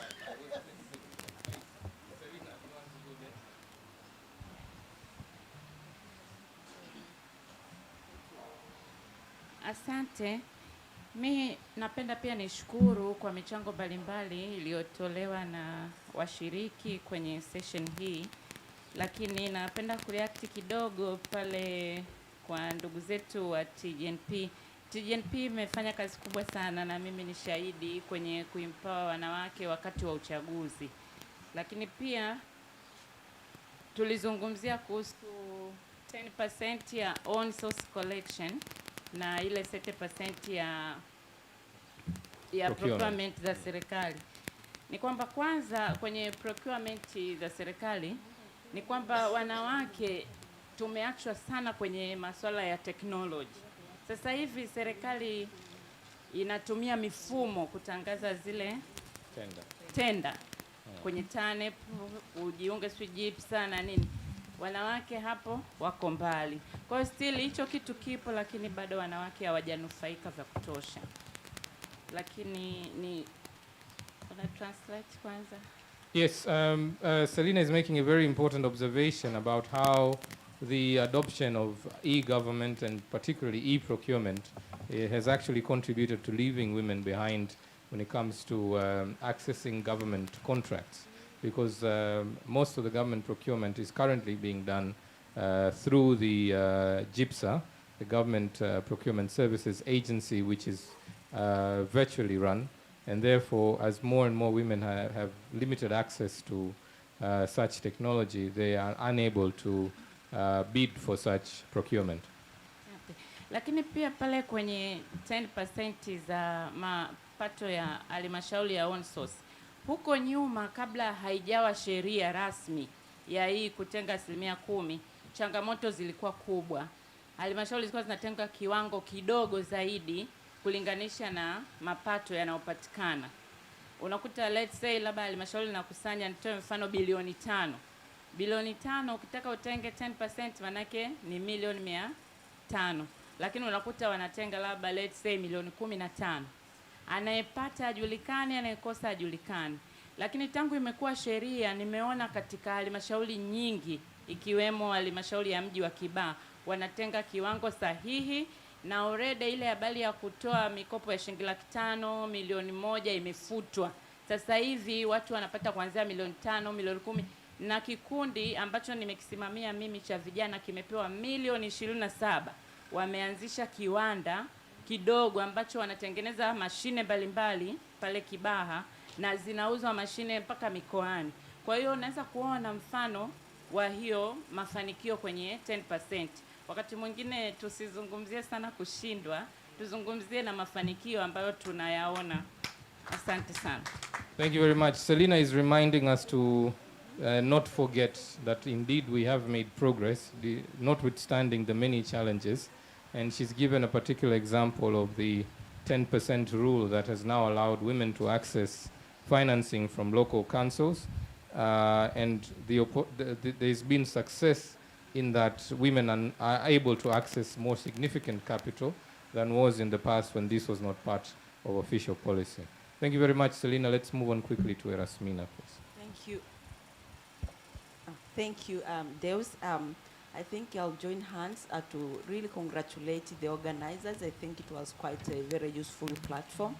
For me, I was listening very carefully, learning as well, taking notes on your recommendations and suggestions, what will really inform our future programming. So thank you so much, Ambassador, for inviting us and for organizing this event. And I would wish to start by contributing on the question on, policies against GBV. How do we address, implement those in a male-dominated society?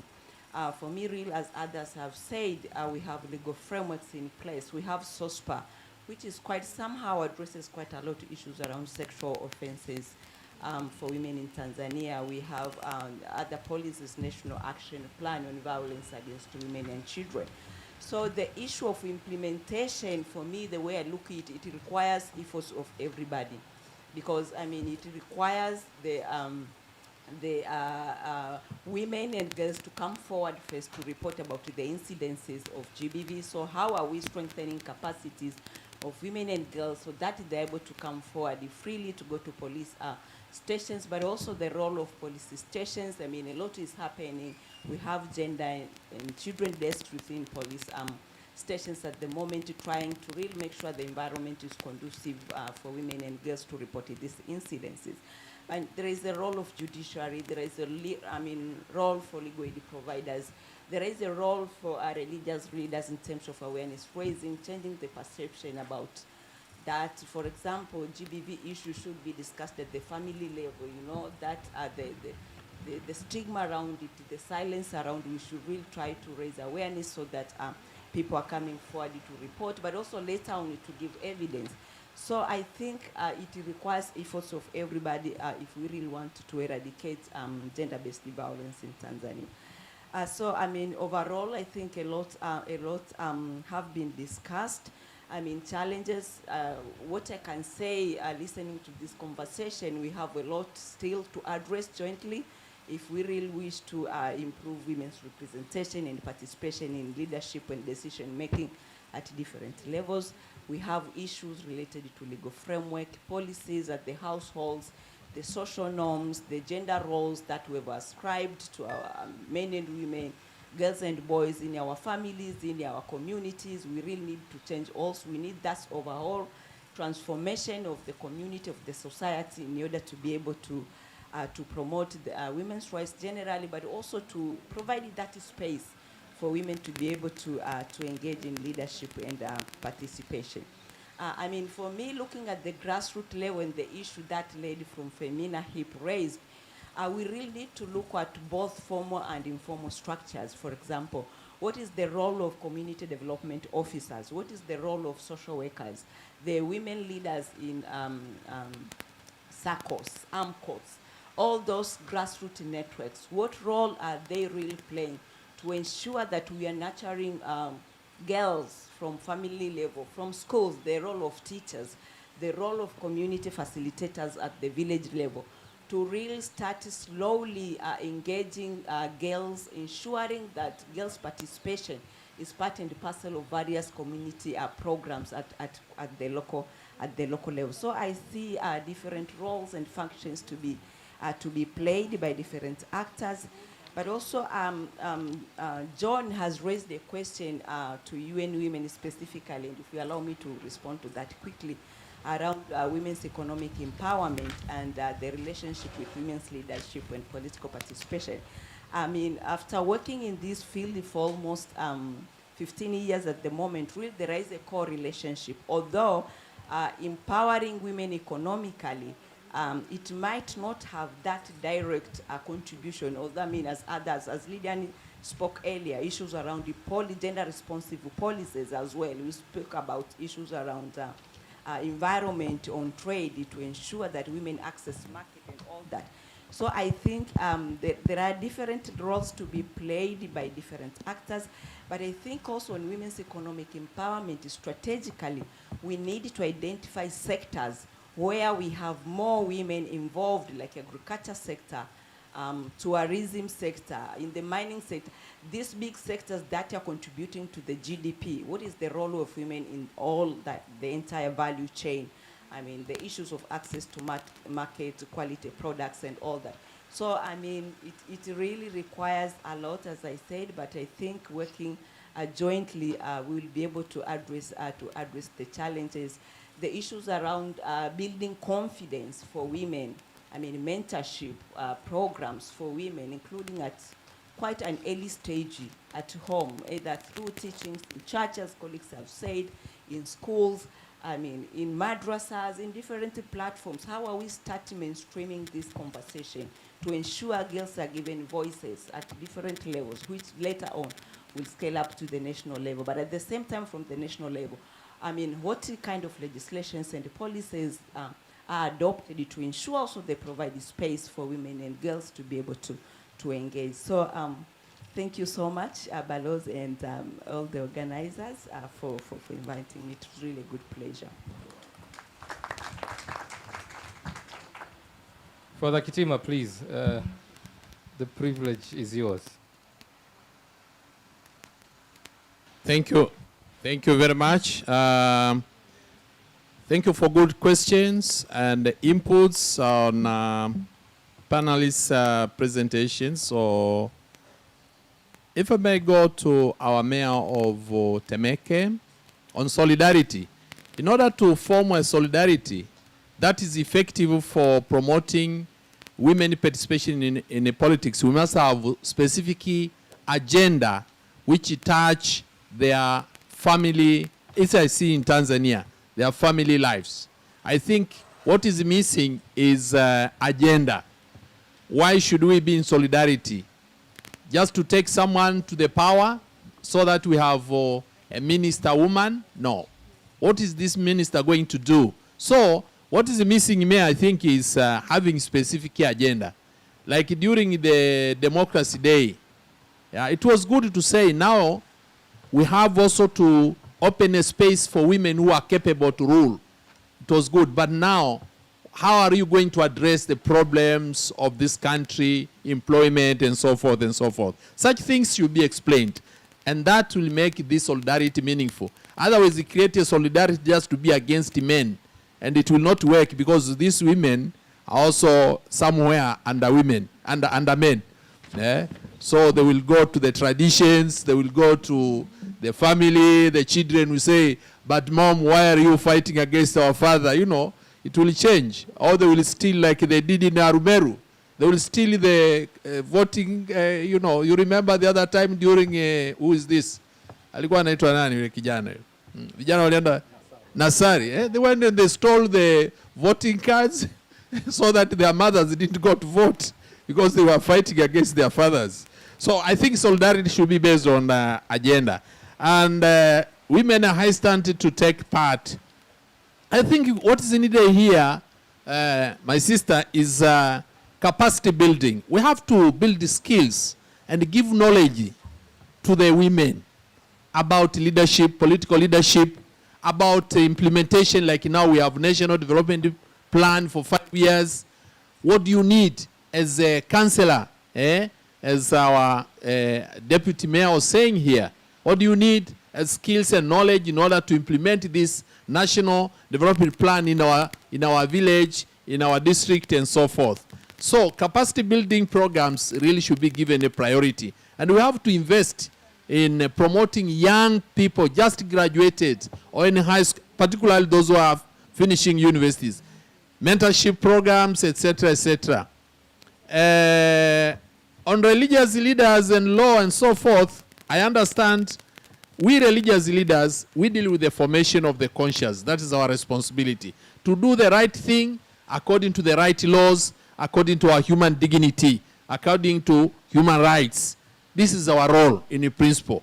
And we should also stand for that and correct it when it is being manipulated. In politics, there is always a game.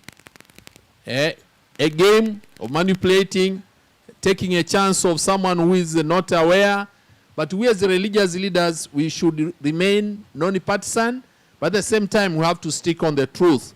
So, the promotion of women leaders should be based also on our position that women are equal to men. Another issue on doctrines. Our doctrines are tough. Islam and Christianity, we have tough doctrines. But let us also know that there is a lot of development. And this development which is happening in our doctrines, it needs education first. And not just to educate the people, educate also the religious leaders. Some of us religious leaders are not so well informed about human rights. And we think when we talk about the rights of women, we think that is like opposing religious leaders. No, let us talk about what are human rights based on human nature. We are all equal. Above all, our God, we call him Father. But at the same time, he's the one who created us. But he's the one also who, if you go to the Quran and the Bible, he doesn't have priority in heaven that this is part for men, this is part for women. So let us also educate religious leaders. We are not well educated. I took a decision to ask my bishop to study laws when I was studying in Europe, because during that time when I was studying, it was a decade for human rights. That was 1998 to 2008. And 1998, I had to start studying civil law while I was studying church law. And when I came back, I started implementation of civil law, international law, etc., etc. So let us educate religious leaders. This is missing in the society. TNG. I saw you are very scientific. You are the people to talk to our bishops. Come and talk to us. You said that you talk about Mary. Why are you not talking about Martha? You know, Martha and Mary, you know. Talk to us. But be scientific. Let us also know that there is no distinction between science and truth. We are dealing with the truth, but the truth cannot contradict science, because science is after truth. So how is the research working and so forth? Because it is what is lacking. John, not John, who was there? Nah, a journalist there. What is lacking, sir, journalist, sir, what is lacking in our society, in our country, that things are not happening the way we want? We lack knowledge. This is the country which entertains ignorance. And we want to keep people ignorant so that we can continue making use of them for our political ends. So let us enlighten people. If you take the history of the world, Enlightenment period in Europe, this was the time when they overturned the things. It was time that you give more reason space in the society. In Tanzania, we, like now, when one of the questions from the virtual followers of this platform asked about the politicians being tortured, women, by the police. You remember what happened to Mde and others when they were jailed, and then they were, when they wanted to demonstrate against what, and then Mde was beaten to even to the end of injuring her hand. Debates, demonstrations were prohibited in this country. So no public debates, no public discussions about issues that could enlighten people. So lack of knowledge. If people say what happened against him there, not now, during that time when she was jailed, is not tolerable. All women stand against it for the whole country. I tell you, knowledge will now prevail. But now cannot prevail. No demonstration, no debate, silence, fear, etc. I think it is still the same. But another thing which is lacking is the democratic processes are not in place. That's why women are. But also we lack consistency. You are the ones, who is a politician here? You are the ones who said, Machinga, sell wherever you want. Yesterday we were saying, we don't want to see you here. You are the same people in a period of 2 years. I'm sorry.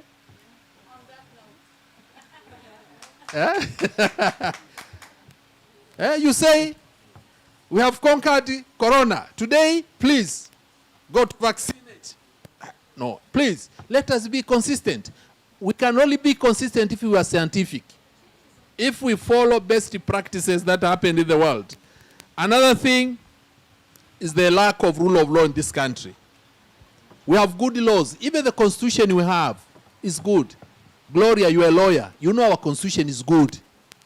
You may say we need a new constitution, but even what is there now is not respected. It's not respected. It is true we have to improve. We need a legal act, you know, but let us learn to be guided by laws, and etc., etc. So another thing which I would like to say to the virtual the questions, policies to tackle violence against women in Tanzania. I think we have good laws. The issue is how to enforce them. And I think we are making a good progress, particularly during this period of our president, who has been also, she grew through civil society, and I think she is bringing something new in the government. And I think this is the good approach. You educate people, they get knowledge, you build the capacity, you form some clusters, association with a specific agenda. I think it will happen. We can make it happen. Please, let us work. Asante sana. Asante sana for the Kitima. We've gone over time and I risk ruining my own reputation. So I'm not going to say any more word from here. Allow me to invite Dr. Frederick Shaw to make a few parting remarks, and on immediately after, Balozi Anders will just come to invite us to lunch, as I understand. So you will not see me here anymore. I thank you very much for your patience, for bearing with me. I hope nobody leaves the room offended. If you do, I will apologize to you after lunch. But otherwise, I have received details from TGNP that the platform that they talked about, the database, is available on twl.jamii.go.tz. But I'm happy to pass on this message, and maybe Charlotte, you can post it for anyone who wants to ask any questions. Otherwise, Askofu, karibu sana.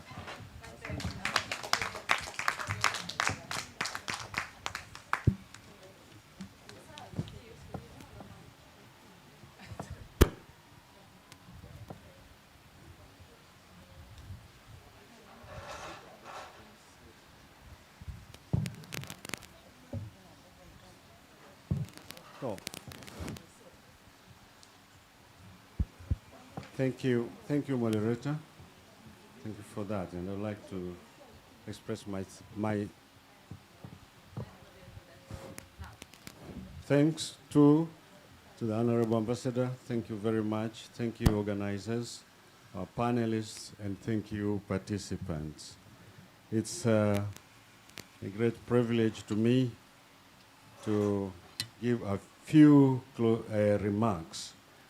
It's all about democracy. Democracy, by its nature, needs space.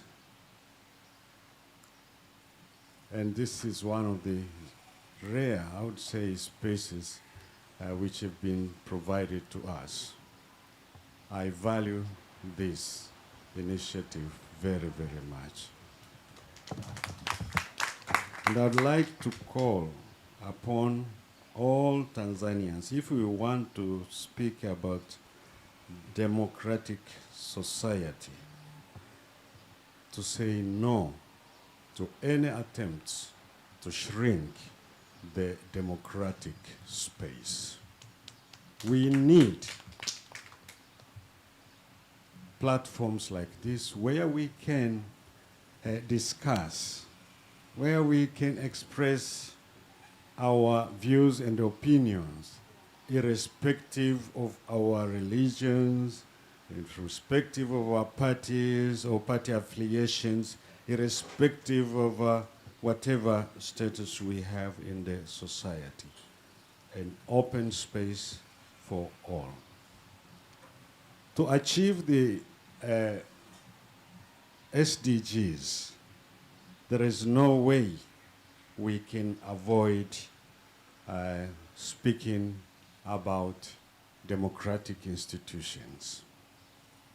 But also to achieve these goals, there is no way we can avoid speaking about gender equality and gender justice.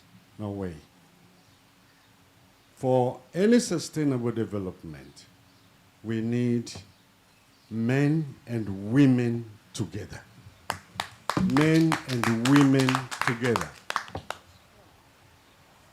I think it was Socrates who said, if you really want to develop a society, you have to educate both men and women.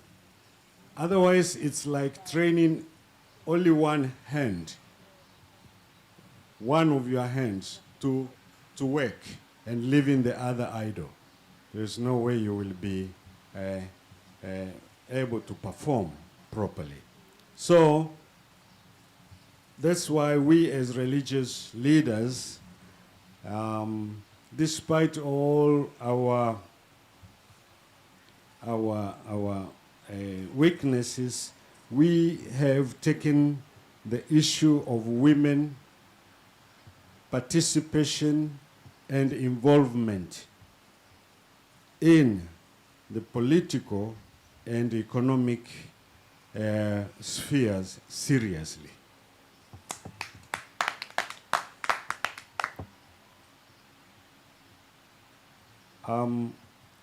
As religious leaders, we have a very, very special role, without ruling out other agents in the society, of educating people, of awareness raising in the society. I've been listening to the questions being directed to Father Kitima here, but please let us not forget the role which has been played by religious bodies in education,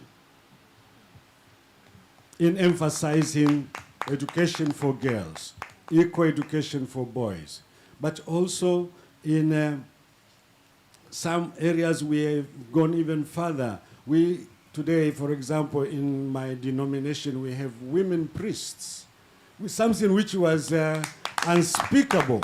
You could not, a few decades ago, you could not speak of women priests. Gender equality and women empowerment has been our key agenda, even in our strategic plans. We have a number of women in high-level leadership, like directors, like general secretaries of some of the dioceses and of some, in our institutions, we have directors and so on and so forth. So we've got a number of them, of women, who are representing, who are representatives even in our executive councils and general assembly. One positive experience I have and one I want to share is the role of interfaith dialogues, of working together, people of different faiths. In my own area, we have initiated interfaith dialogue, and now we have moved from interfaith dialogue into interfaith action together. And it has been very, very fruitful in all what we have been discussing here.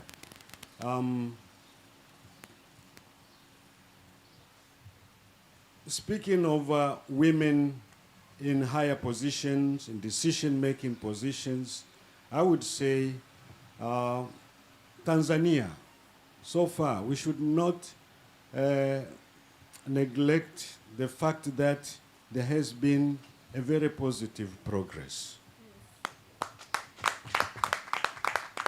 And some may say that maybe it was by God's hand only, and I believe in God too that we now have, or some say it was by accident. I don't say it was by accident that we have a female president. now. It was the fact that some men saw the importance of having women in the decision-making bodies that we have come to have a female president. We should take that as an opportunity. We should take that as a motivation to show that it is possible. It is possible if we are really determined to emphasizing equality, gender equality, even in the decision-making bodies and in businesses. I've also heard about women solidarity. Women solidarity. And this, when we are talking about women empowerment, women involvement, I want to ask you, my sisters and daughters, who elects these men? Who puts these men into these positions? I remember the time before the general elections, we volunteered, and thanks also to our partners, we volunteered to give civic education, electoral education. Of course, at some point we were prohibited, don't mix religion with politics, we were told, but it is our right, and we stand to that we will continue to educate people and educate them about their rights in electing their leaders. But I was very much discouraged to see how women were really involved in that and how they were participating in that. And some women were even involved in discouraging their fellow women campaigners, you know? And I say now, if we're talking of women, there should be a spirit of solidarity among women. You have a common agenda, you want to push this forward. Please form a solidarity. Don't agree to be divided into, I would say, partisan, into partisan categories. Have a common agenda. We want to promote women participation, and you have a very, very key role to play. So my question is, how do the few women who have at least had a chance, had the opportunity to achieve or to come to a position of decision making, how are you really contributing to enabling, empowering those who have not made it? It has been said here, the role of a role model. How are women being a role model to the younger generation? Democracy, my dear friends, is a living process. And to achieve some of the goals, we need persistence. We need patience. We need time. But we also need, Mama Martha here, you spoke about the stamina. You know, you don't just, and my daughter there, you don't compete once and then you don't get it, you are not elected. You see, as women, you give up and then you just go home and say, I said, women, you know, we can't.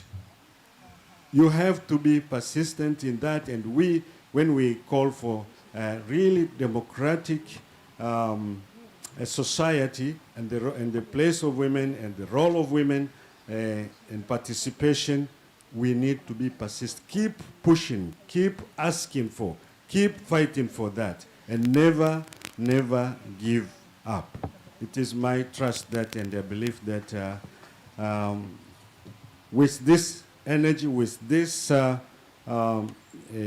stamina and determination, commitment to that, we can change our society. We can bring about the change in our society.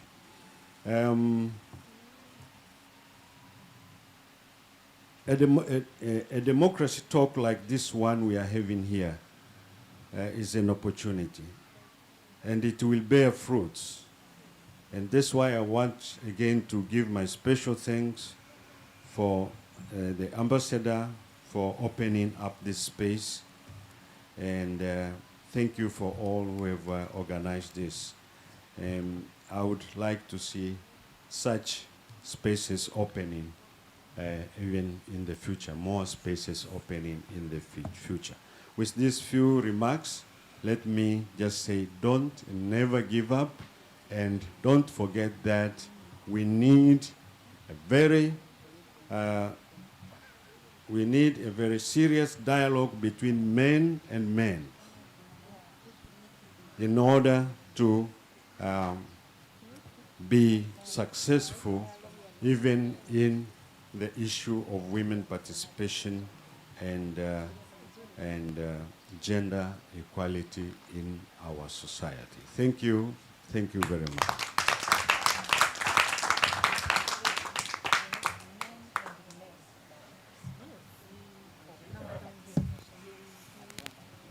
So much, Bishop, for these very fine words, and I think you inspired us all to continue this conversation over lunch. And I see Deus looks at me, and here stands another roadblock before we get any food. But I promise you, we will move on to our lunch buffet that will be served over there. But before, we as the embassy we'd like to show our recognition to the panel and to Bishop, who delivered a vote of thanks with a very small token of our appreciation. So I think Nevin is prepared there. And please. So from my hand to yours? Yes. To pass on. Yeah.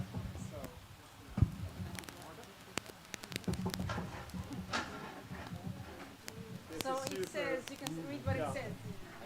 As an important message. Hold it up. So it says, free speech, greater ideas. So that's the... Equality, democracy, innovation. Yeah. Father Kitima.